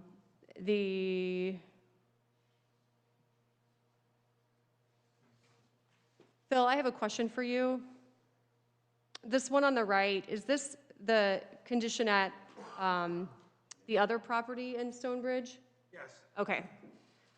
There's a property out there, lot 27, that has that. It has condition this with exact thing. regular pavers. Okay. Okay. So What I that's had what it's- originally set on my lot, knowing that it's 19-foot free as the existing driveway, I had to extend it. I had put synthetic turf. Okay. I investigated that thoroughly before I went ahead with it. They use it in parks. They use it in, Oak Brook Center has them as a play area for kids. Can you speak into the mic? I'm having trouble hearing Sure, you, sorry. I'm sorry. I also just want to clarify really quickly, Phil, I'm going to finish my presentation, and then we're going to open up the public hearing, which I think is important for you to be speaking on the record during the public hearing. So you can finish, I don't want to interrupt you, but I do want to get back to finishing the presentation, and then we can open the public hearing and put your comments on the record Sure. in the public hearing. It's just important for the process. Okay. But you can continue with what you're But, finishing. So I put the synthetic turf in, thinking I was okay with that as far as I knew you wanted something that wasn't a hard surface, if I'm correct with that. And the synthetic turf surface is not a hard surface per se. It's built with stone underneath it so that there's drainage, but the surface is not hard itself. As I said, kids have it for playgrounds. Oak Brook Center has it right in the center of the mall for kids to play, and it works well. I did a lot of, I probably did 6 months of investigation on it, and then I finally found a contractor that could install it. Shortly thereafter, after I installed it, that's when I was asked not only by the village, but by the homeowners association, remove it. I don't think, is Patrick McNamara here? No, I was speaking on behalf. Okay. I talked to Patrick, he's my neighbor next door to this. We can save that for the public hearing. Let's finish the presentation. I don't want you to get too in it and then have to say it all again, so. Yeah, we just wanted the clarification on what that photograph was from, and then we'll have Melissa finish her presentation, and then we can have you speak. Yeah, my request tonight is based on fairness of what others have received in the community. Yeah, like I said, we'll get to that if you could let Melissa finish her Go ahead. her case. Thank you. So I have No, a it's gonna be question her. based on Melissa's question. So that Yes. exhibit 3 that you're asking about, the picture on the right, Uh-huh. that picture is another property within that neighborhood? Is that what Correct. I understand now? Okay. Correct, and when Phil comes back up later, he can maybe verify the address for us, because I looked for this again. I know I have seen it with my own eyes, but I couldn't remember what the address was, and I've looked and scoured the aerials, which don't appear to show it, and I don't know I just couldn't find it. But I think that this installation, from what we've looked at in the past, has been there for a long time. So what I will discuss right here is policy in the village, because this will be brought up in discussion tonight. We don't, and Joe could speak to this as well, from code enforcement standpoint, we don't go out and look for every single code violation that's been done over the last 20 years in the village. There's a lot of code violations out there. This one in particular came in as a complaint from the neighbor, and so it has to be addressed by the building department right away. And while there are other things like this in the village, other installations where people have done things without permits, it doesn't give one resident the right to do it, even though somebody else has not followed the rules in the past. And if there is another situation like this one that we looked into as a separate issue from this, we can, if this has been done in the last 6 months, we can address that, we can go there, we can deal with that. But I think typically we don't go back, looking at properties that are non-compliant over years and years and years. But if you have questions about that, Joe's here to field any questions about how we handle things from a policy standpoint. So Thank you. Keep going. The backup space for a side-loaded garage, for this side-loaded garage is approximately 19 feet, which is substandard based on industry standards. but there is innately a portion of this hardship that was self-created during new construction. The expansion, and the only thing I can say to that is, yes, a permit was issued for this, and yes, the HOA did approve it, but there is also onus on the builder and the designers at the time for constructing things that can meet standards in the village, you know, or not just in the village, but in general. I think, you know, we've seen things from, like, side load garages ranging from 22 to 26 feet clearly in standards, but 22 is very small, even in that case, and I think backups for a small car could do that, but not anything much bigger than that. The expansion is proposed within the driveway setback. So these are considerations to think about tonight. The expansion is being proposed within the driveway setback, which will change the character of the built environment. We're always thinking about that from a planning standpoint. We talked about this a little bit in the last Plan Commission meeting with regard to the setbacks that we were looking at for expanded driveways, in fact, and how that could impact our built environment. The expansion, if you can think about everybody having driveways all the way to their property line, pretty much. The expansion is being proposed within a public utility and drainage easement, where obstructions such as this have typically not been allowed in the past. It's policy by our Development Services Department to not allow construction of things like this, driveways, even permeable pavers with bases underneath them are not currently allowed in our drainage easements because they do still have the capacity to divert stormwater. Mike Silmovich can talk to that. Allowance of pavement to be extended all the way to the property line would inherently allow the potential for the vehicle to overhang when they're backing up onto the neighbor's property, which I think, based on the letters that were provided to the village, is not something that the neighboring property owner should have happen, nor wants to have happen. There's also inherently a safety risk with a vehicle coming across a property line like that. So those are things to think about tonight. These are just the images that were provided by the applicant showing the product that they're proposing, the permeable pavement. This was a specification that the applicant provided us. I do know that Mike Salamovich has a few things that they would add through engineering review that are required, such as inspections and maintenance over the long term of this installation if this was approved. And that's only because with permeable pavement of any kind, whether it's the geogrid or the pavers, there's maintenance involved in order to make sure that it maintains its permeability long term. I want to clarify, though, we can talk about these things here, but you don't necessarily have to make a motion on product type tonight. The obstruction and the easement issue goes before the board for approval only. It doesn't have to have a motion from the Plan Commission, which is why the motion before you tonight is just for the driveway setback. But it's all part of the overall case. So the village did receive public inquiry. I guess it's also kind of testimony that's being presented.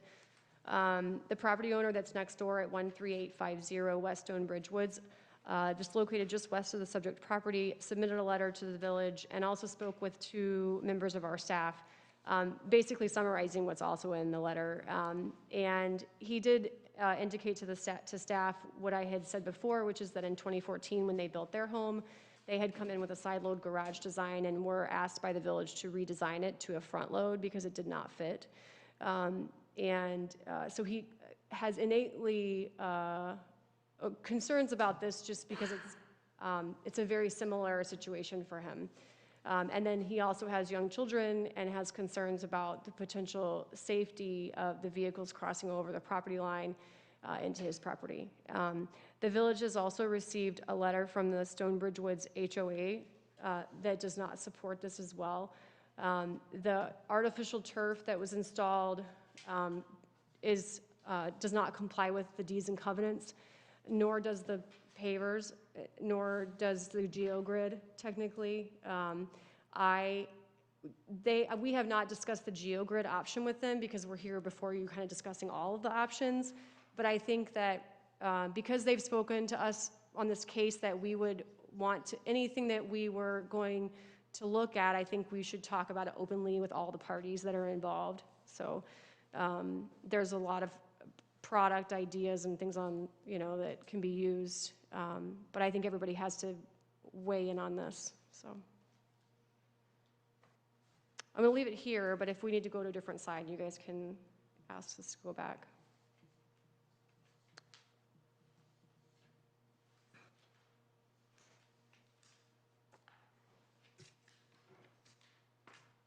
That concludes my presentation. Thank you. Can I make a motion to open the public hearing? I move. Can I have a second? I'll second. Dealer's choice. All in favor? Aye. Opposed? Public hearing is open. The petitioner can now come again to continue the conversation with the AstroTurf if he'd like. I want to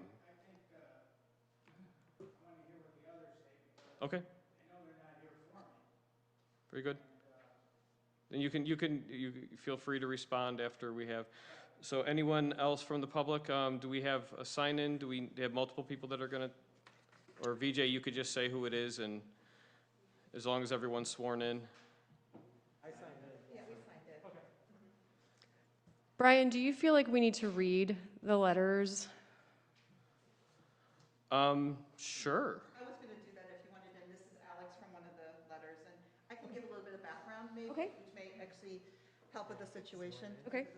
Um, Can you introduce yourself? Absolutely. Okay. My name is Ann Fisher, and I'm on the board of the HOA. Okay. And this is, Oh, yeah. Alex Ranges, I'm the HOA president in Stonebridge Woods. so let me just announce real quick, the HOA, the Homeowners Association run by the homeowners, was started in mid-2018. Prior to that, it was the developer had the HOA and was in charge of it, Tom Hahn, for about 10, 15 years. So that's who was doing, and there was no other involvement with the neighbors. So anything that was done by the developer. As far as, just to give you some idea there, so the pavers that Phil mentioned that were on the previous thing were done in 2018, prior to the new board being created. So it was done without approval. It was kind of done kind of mid-switch on the scenario. So that is the, so let me see. Yeah, and one other thing on that, right? We, we don't typically evaluate the property lines and those ordinances. Right. We rely on, the Homer Glen Village and ordinances to Right. really evaluate that. So the size of his driveway being 18 or 19 feet, that he created that, his own problem. And for me, if I were living next door to him, I would not want the driveway moved right up to my property line. Like, that there's landscaping, there's other things there too that people have that can just get trashed.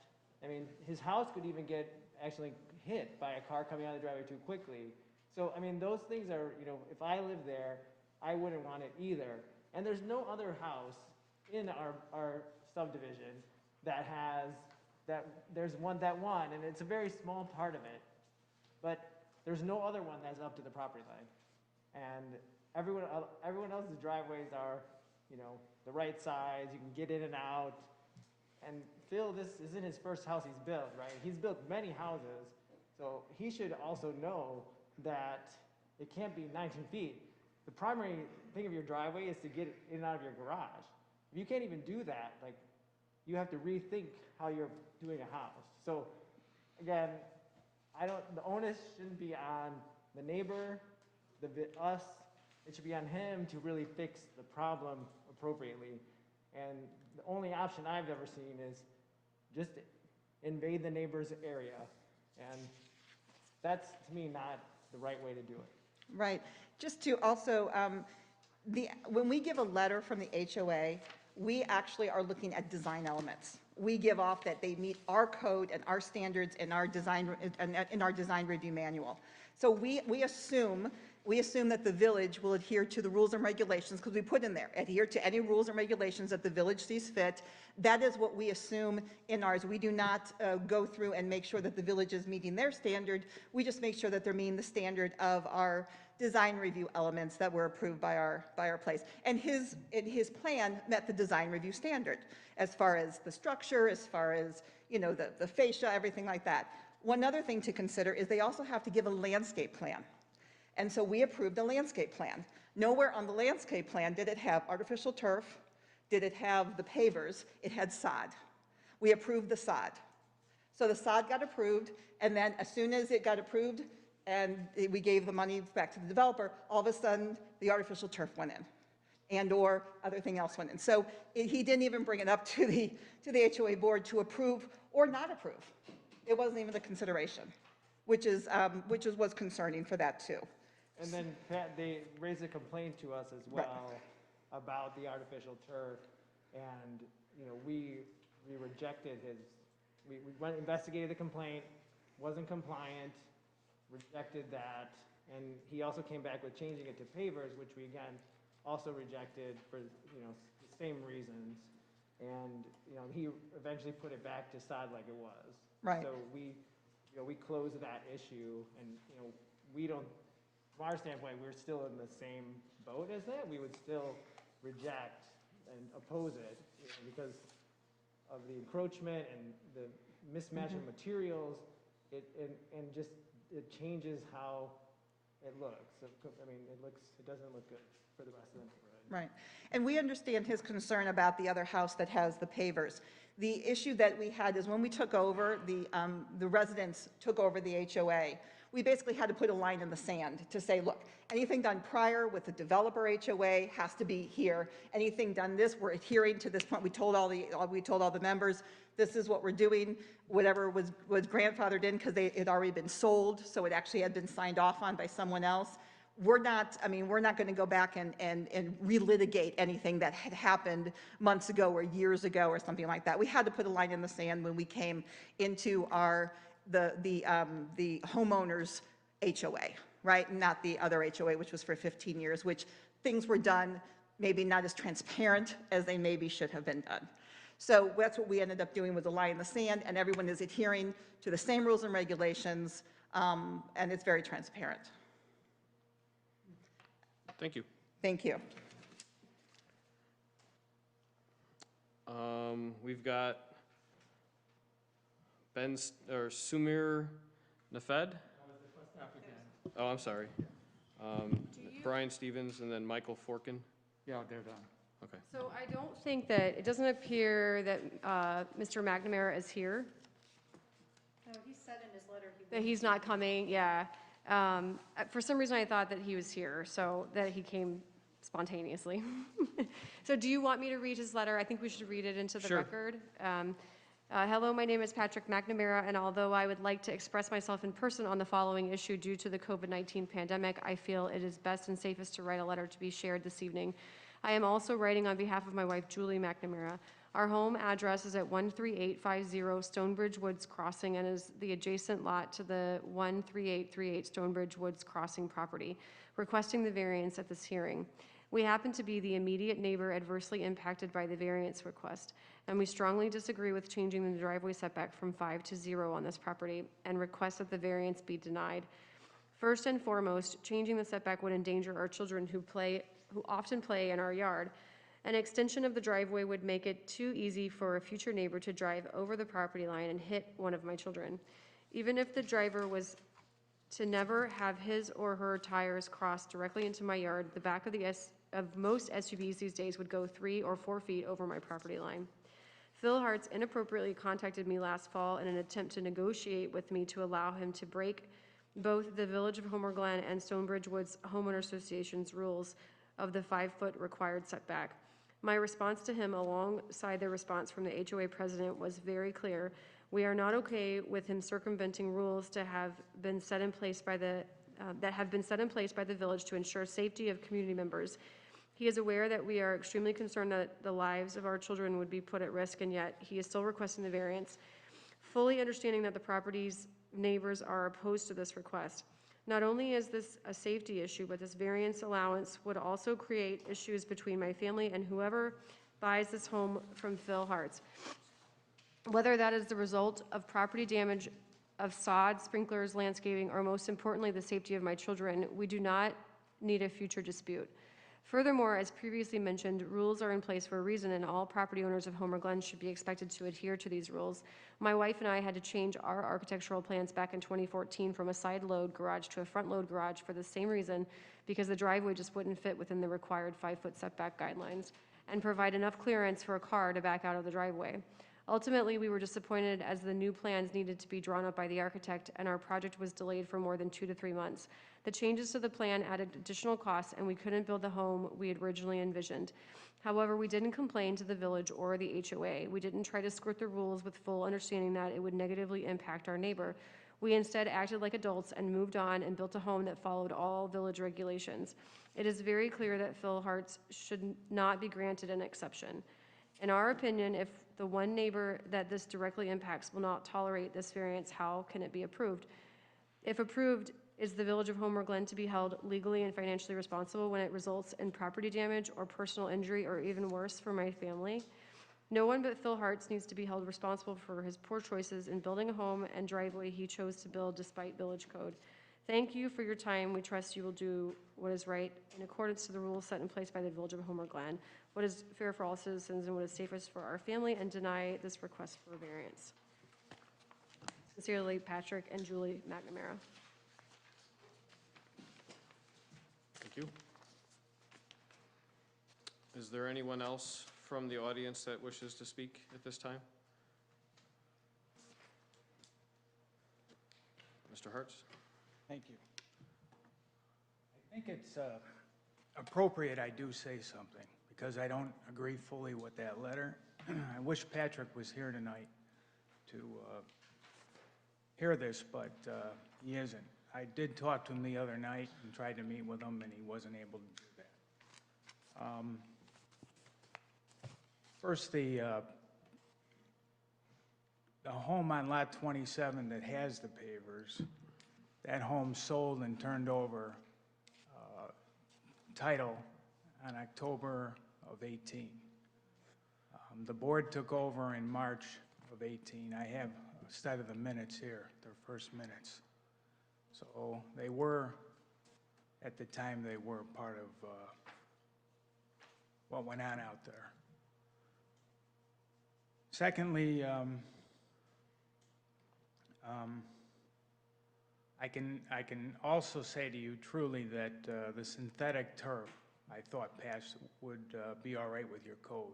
I didn't go do something deliberately to try to hide it from the homeowners association or you. I knew I had an issue out there. I knew there was something I was going to have to do. So that's what I looked into, was a synthetic turf. I wasn't trying to, as I say, hide anything from anybody. The reason why I didn't put it in right away when I landscaped the house was it was back ordered, and I couldn't get it. And that's just the way it was.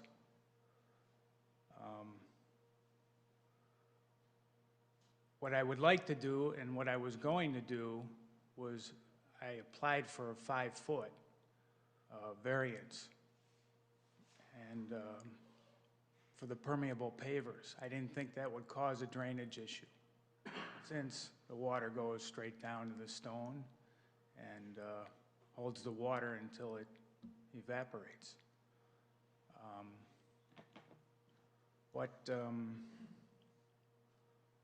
What I would like to do there is I was going to put a curb there, so that any car that would go to the end of the driveway or the end of the pavers moving out would hit the curb rather than go, as he says, could go on his property.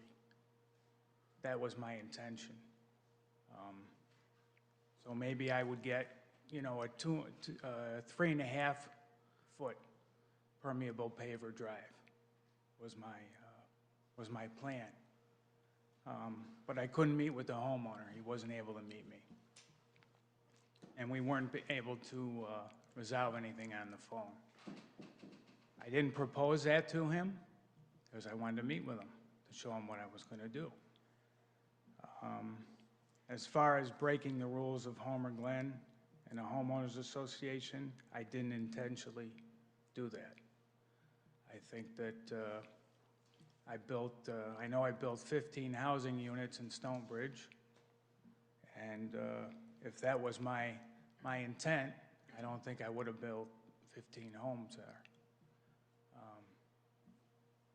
Yes, I've been in business a long time, but I had a customer that was interested in this lot and this home, and I started it, and I shouldn't have. And that's the price I pay. I had to come up with an alternative.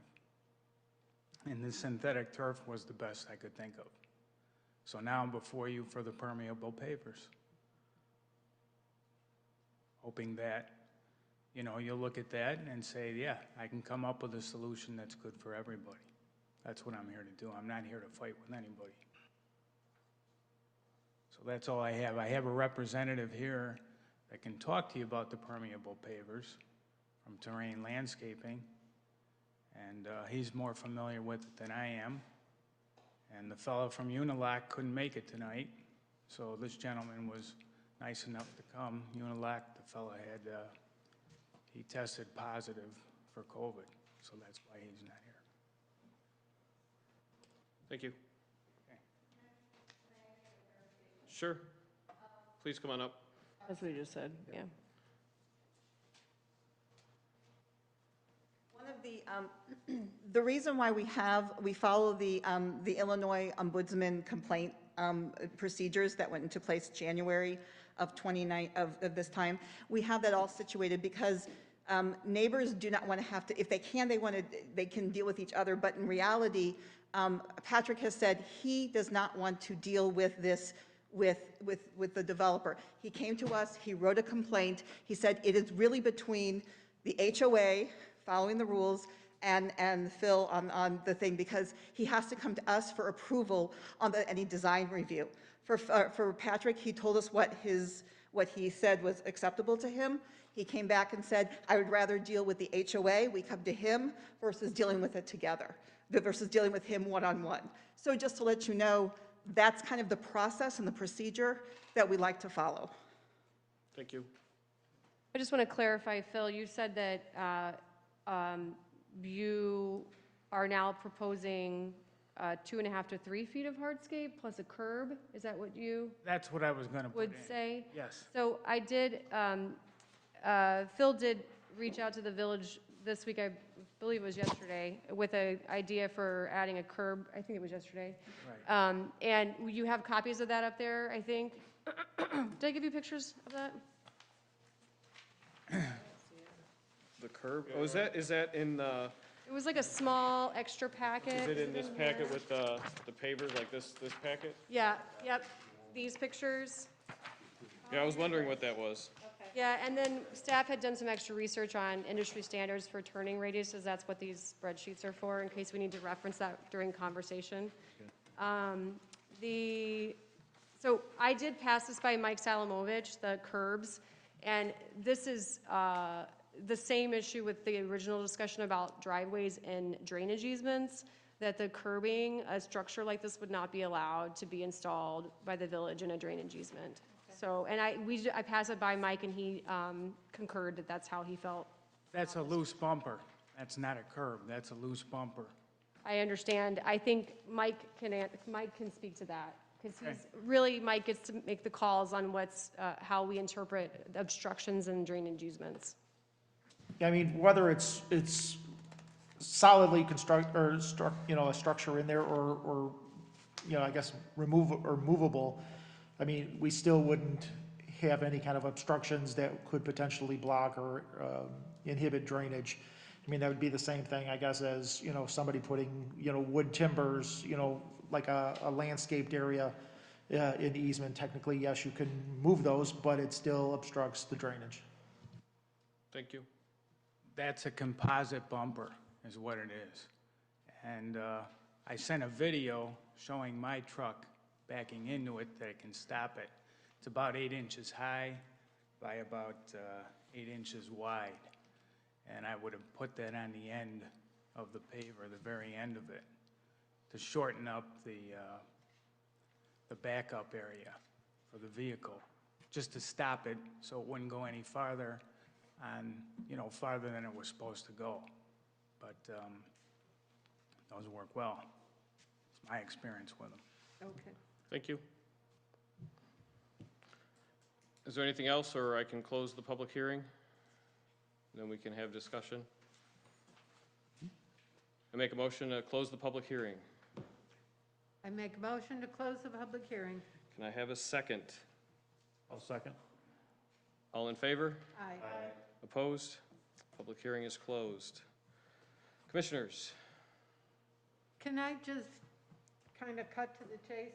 Yes. No matter what we do here, Mr. Hartz still has to abide by his homeowners association. So- Am I right? I believe, and somebody else can correct me if I'm wrong, but I think that, so what we often say to people is, like, if you came in to ask the village for a fence permit and it met village codes, we could issue you a permit, because the village does not, we don't enforce deeds and covenants in the HOA, right? But once they got the permit and they built their fence, if the HOA saw that fence and it did not meet their deeds and covenants, they could take it upon themselves to make the homeowner take it out, right? So that's a risk, and I think that, I don't know if our applications say that, but most applications in building departments say something to that effect. Our applications do say that. Yeah, that Check we what your don't enforce covenants. them, but that they're risks, and you need to be making sure that you're checking what your codes and covenants say, right? That's your responsibility, and I believe it's just because they're a separate entity, we don't enforce what those things are, but I think Phil, in this situation, is still subject to that, I think, regardless, so. That's why I think, Glen, when I was saying earlier, ultimately, whatever decision's made here has to be okay with everyone, because otherwise they could just ask him to take it back out. Yeah, and that becomes a civil. exactly. Okay. Correct. Yeah, the public hearing is closed. If we have questions, we'll ask. Thank you.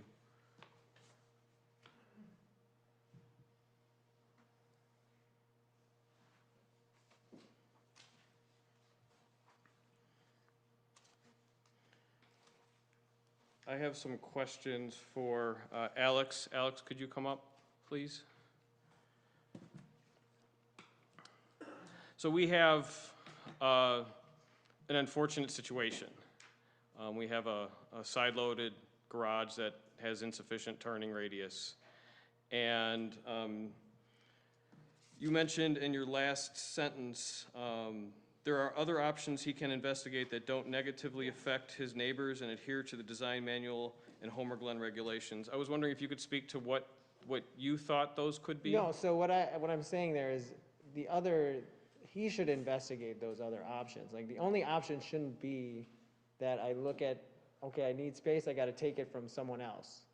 Where else can you get space, or what else can you do? Because I haven't heard anything, or he's sent to us to say, here's how I'd like to change my design so that I can actually get a car into a garage, which is a primary thing that you need to do for a driveway. So, again, that's what I was really saying, is the only option he's ever presented in any of what he said is change the property or the easement and infect my neighbors. That's literally the only thing he's proposed. And then whatever material you use or whatever, again, a curb is also very ugly, and we definitely would not approve a curb on a driveway because it literally, or whatever bumper, we're not in bowling. But again, that's really what I was saying, is he should be able to approach other ways to do it, and aside from looking for a variance to impact a neighbor that definitely doesn't want it, and it's subdivision that no one else wants it either, again.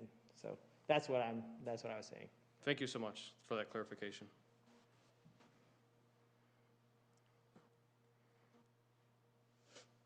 Anyone else?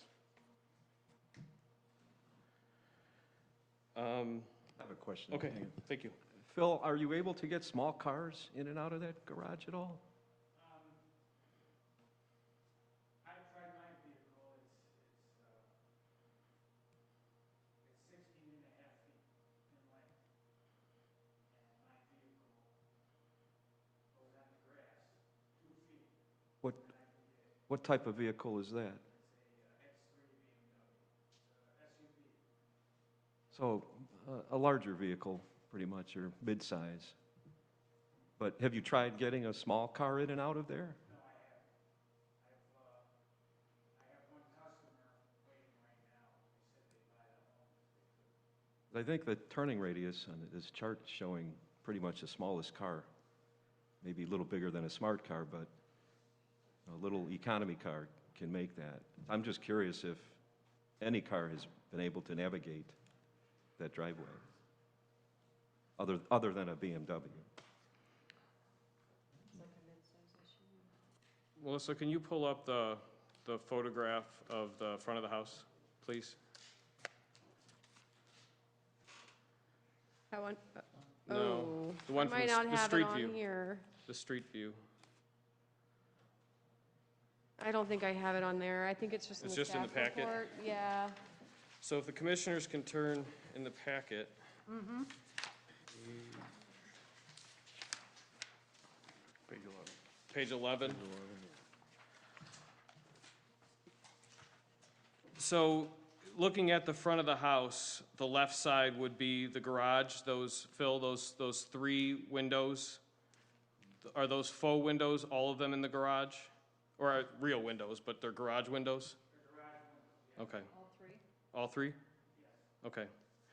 So I think initially, I had thought that, possibly that GeoGrid might be, we have a situation that's in situ. It's happened. And to deal with it, my initial discussion was to present, the GeoGrid. There's a semi-GeoGrid thing that's used as an emergency entrance to Dawnwood. But it seems like even that wouldn't meet HOA regulations, and it would, maybe would meet engineering. But it would still need to go through the waiver process and the other things that would be needed to be approved.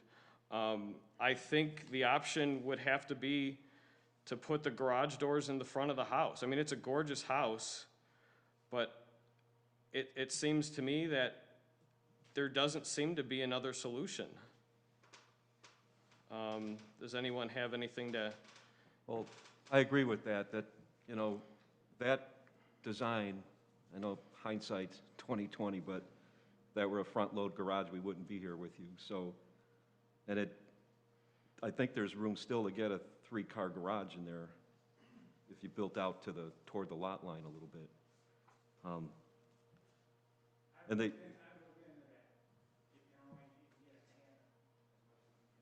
So a 2-car tandem, double deep, so 4-car? Just 3? Okay.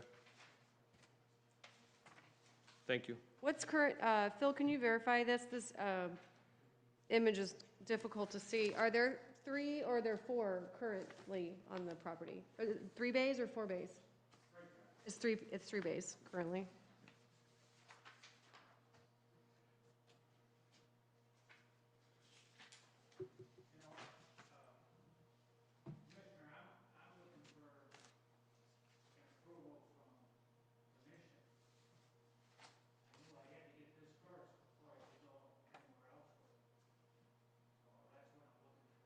I understand.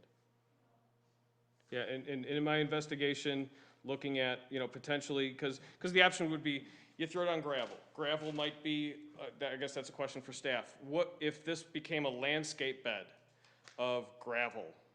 That typically is a landscape bed for flowers or whatever. What is the engineering limitations on putting gravel on the side of the house? So I will state that the village staff, Mike and I specifically, have been working with Phil for about a year since this initial complaint came in. And we have talked about all of these options, including the one that you sent us, which is the kind of typical geogrid, that's the hard material.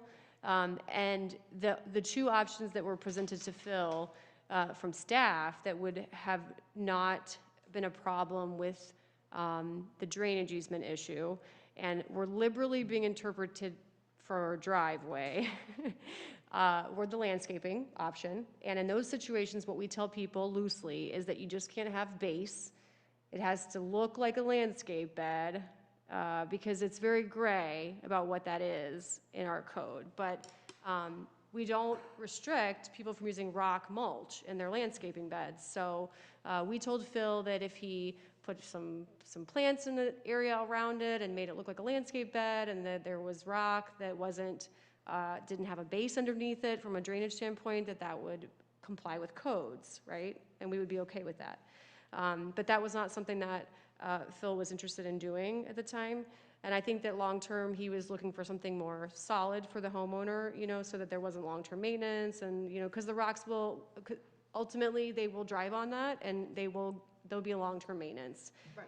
And then there are repercussions from that. Mike would probably have the same things to say about needing to have maintenance, encroachment, inspections on those things to make sure that over time, you're not continuing to add things on top and there becomes compacted base over time.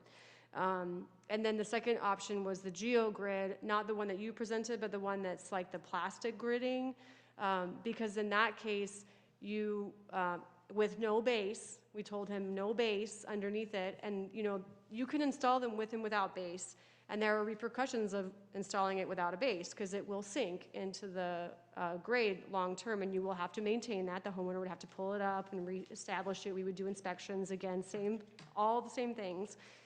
But Mike can't approve the geogrid installed as it normally would be installed with a base underneath it. Even if it allows water to flow through to some extent, it still diverts stormwater around, correct? Correct. So, so that's those two items. I just got distracted. So, I don't know. Thank you. I Yeah, think- and so just from me thinking about it, like, what would be the solution as a builder? Because if it remains as it is, you're gonna get ruts in the grass. You're gonna get long-term damage. The geogrid, I was thinking through that, then, I think the pavers, even the impermeable one, is not an acceptable solution from anyone's standpoint. And so that kind of leaves us at an impasse of geogrid, landscape bed, or front garage. Well, and I think the expansion of that, any of those things off to the side, we still have the safety consideration.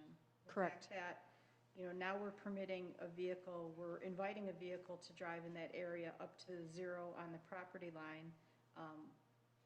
And any larger vehicle, any vehicle, is gonna have some overhang, not the tires, but that vehicle could potentially hit a child playing in the next door neighbor's yard, without the tires even going over that property line. And, whether that property is still owned by Mr. Hartz or somebody that buys it, that's a potential problem from a safety standpoint.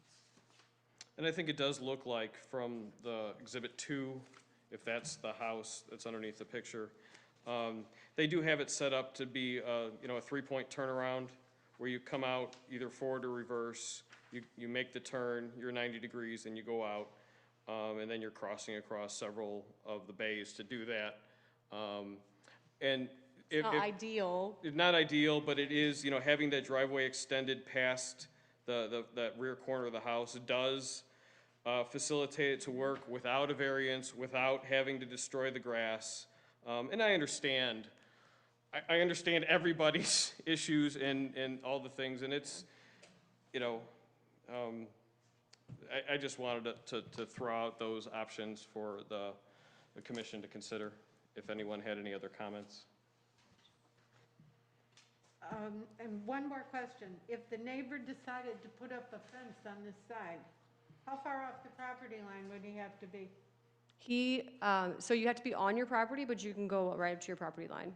Well, Yeah. and that would eliminate, even if he put the landscape, but it wouldn't work. Stonebridge, they don't allow fences now, they just pass that. Community does not allow fences. Because if you're gonna put in a pool. In a pool, If right. you have a pool that you put in your backyard, you can have that fence. And that, again, that's the thing that we have to get approved by that HOA design committee. Right. Or the board. So that doesn't preclude them from actually putting in a fence. And again, if they put in a pool, and wherever the pool is situated, and other things that we look at, along the look of it, how it fits and everything like that, then they could have a pool and put a fence up. And potentially, just to close it out, we are not in the public hearing anymore, but just to close it out, that it could be something that the neighbors could petition for a variance to the HOA because of a hardship because of this driveway. It's not unforeseen that that couldn't be approached and asked or whatever. If, you know, the public safety of just, if everything just stayed where it was and you had to deal with the 3-point driveway, you know, that is an option, so. Sure. Yeah, and then that becomes maintenance. Yeah.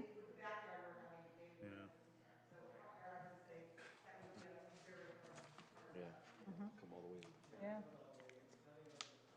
Okay, thank you. Any other comments? Would someone like to make a motion?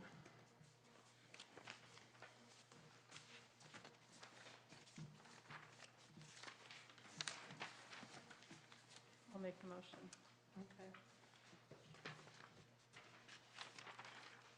I move to adopt the attached findings as the findings of the Plan Commission and to recommend denial of a variance to reduce the required driveway setback from 5 feet to 0 feet pursuant to 220-614, other residential standards of Chapter 220 zoning of the Code of Village of Homer Glen for certain real property located in the R3A Single Family Residential District at 13838 West Stonebridge Woods Crossing, Homer Glen, Illinois. Case number HG 2016-V. Can I have a second? I'll second it. I'll second it. Matt? Members Rebchen? Yes. Member Foley? Yes. Member McGarry? Yes. Member Stanley? Yes. Member Verdun? Yes. Member Hand? Yes. Chairman Kozer. Yes. So we are a recommending body. We will recommend denial. Does it still go before the village board on the December? Yes, that's correct. Going to December 9th. And so you can feel free to present your case at that time, petition to the village board, and they will hear you at that time. Thank you.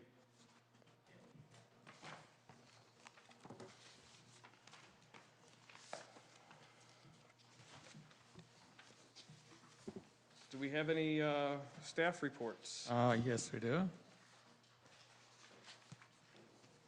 So the next meeting is on November 19th, and it's completely reserved for our new comprehensive plan, open house, and public hearing. So you do have a copy of the public hearing draft in front of you. So please start taking a look at it, and if you have any questions or any comments, feel free to call us or email us between now and the public hearing date. So we plan to start the public hearing from 5 to 7 p.m. There'll be display boards on the back end in the community room. For public health concerns, there won't be any consultants or staff meeting the public, but we'll have a drop box for comments that we'll respond to after the public hearing. So from 7 on, we'll do the public hearing. There'll be a Zoom presentation by the consultants to you. And they'll be available via Zoom for Q&A as part of the public hearing. We might have, either emails or in-person testimony from, some of the stakeholders like builders and developers at the meeting. And you have the option to continue the public hearing to December 3rd, where you can do the Q&A with the consultants, if you want to take more time to read the book and ask the questions, you can certainly do that and table it to December 3rd.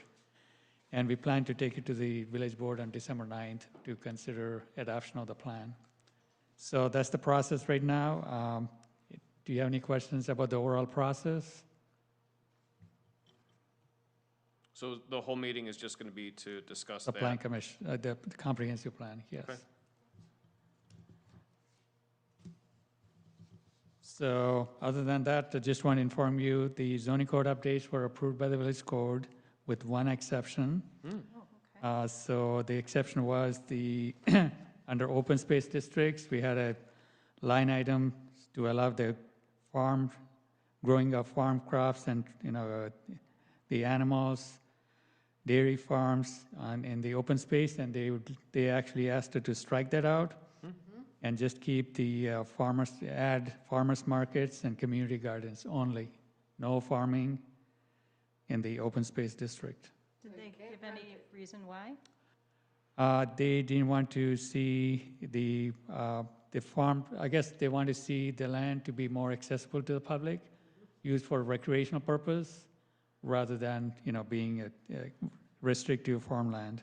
So that would that preclude like a community garden or something going in? Oh, no, they actually added that. They made an exception. Exception, yeah. Okay, but Gotcha. no like village petting zoo or anything like No, that? They didn't want to they- say something like that? Okay, gotcha. Yeah. So that was the only change that was made. In that district, I think that, so BJ and I both fielded questions on this prior to it going to the board, actually. And I did bring up, in Orland Park, there's 2 open space acquisitions there that are in the program over there. That one is Boley Farm and one is Stellwagen. Stellwagen, I believe, has trails and a restored prairie and has old historic farmhouses on it. Although I don't think that it's still being farmed actively, but Boley Farm on 143rd Street is actually still actively farmed, and there's a farmer's market on it, and it was in a family for many generations, and it was acquired for its historic purpose of preserving rural heritage. So we did talk about that, and I think that if we were to want to acquire a property like that, Beth, at some point into the village, we would just have to look at its zoning. I mean, I think, I don't know how, you know what I mean? I think it would just have to be addressed at that time. Gotcha. Yeah.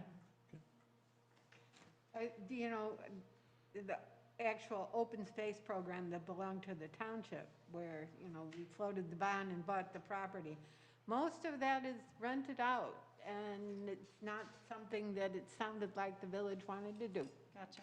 Yeah. Mm-hmm. They don't want to be a landlord. No. Yeah.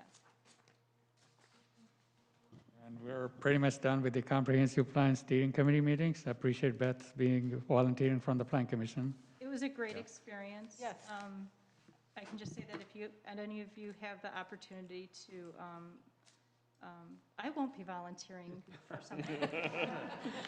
Now that I'm retired from my family business, but if you do get the opportunity, take it. You meet a lot of great people, you learn a lot about your community, and it was a very good experience. I would encourage each of you, as you go through this comprehensive plan that's going to be proposed, and we're going to be spending a lot of time on it on November 19th.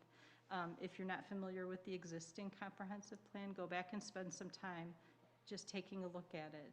Maybe not in detail, but take a look at the structure, the setup, the document itself, and keep it right next to you as you're looking at this. And you're going to see that in those 15 years,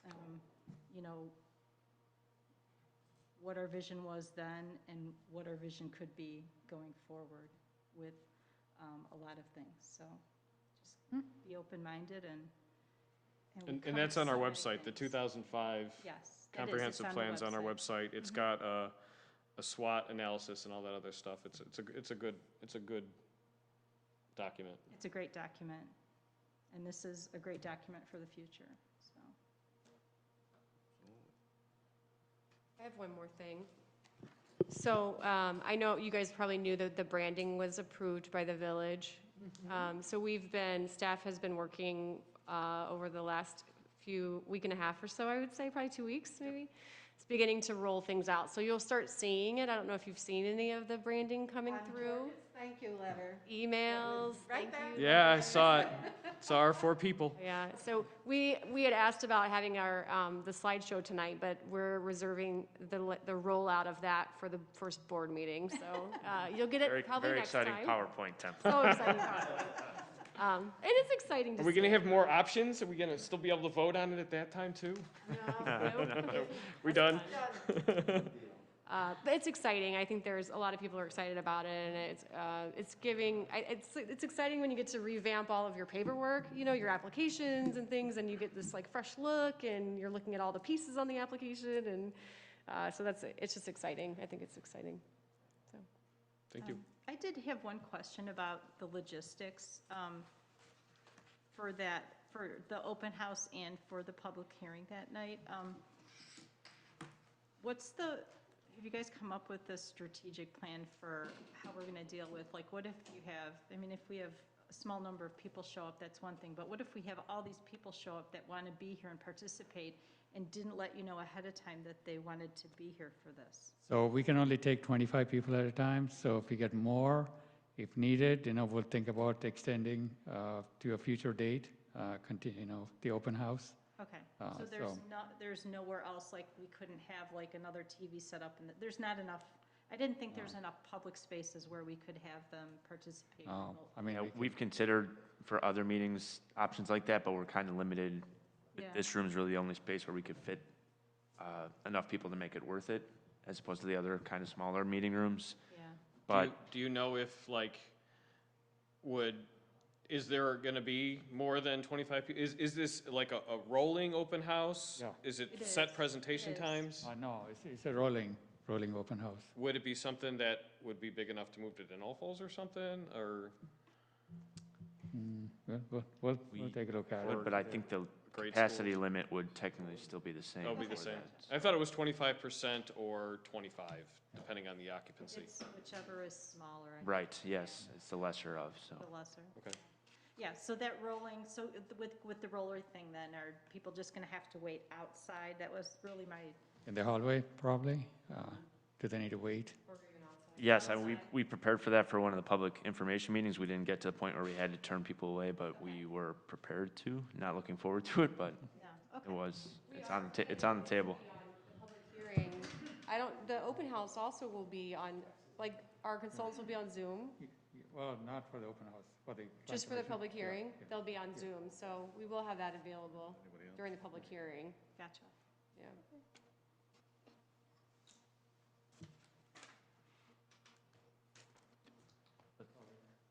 Do any of the commissioners have a report? Is there a motion to adjourn? I will make a motion to adjourn. Do we have a second? I'll second. All in favor? Aye. Opposed? Motion carries. Meeting adjourned. Thank you, everyone, tonight for this. Thank you, guys. Michael and Joe We earned our. joining us. We earned our Matt pay tonight, filling didn't in. Yeah, we did. Overtime. Thank you for everything. So the next time you come, can be retired. Yes, because I will not be here on the 19th, and I will Oh, you won't be here on the 19th? I will be out of town. This is the first meeting that I'm gonna miss since being appointed. Okay. And I And I will won't be be here out of on town. the 3rd. I'm under great pressure from my family to skip that meeting, and I told them, no, this is my big project. This I is your worked on." baby. But it's my birthday. and Oh, I have oh, to- happy we birthday. have to Spend it here. reschedule- I got We a have to buddy that's reschedule the got- birthday dinner. Got property down there. Oh, my goodness. And I put my camper up next to this garage, put a 30 amp outlet in, so I plug in my pop-up.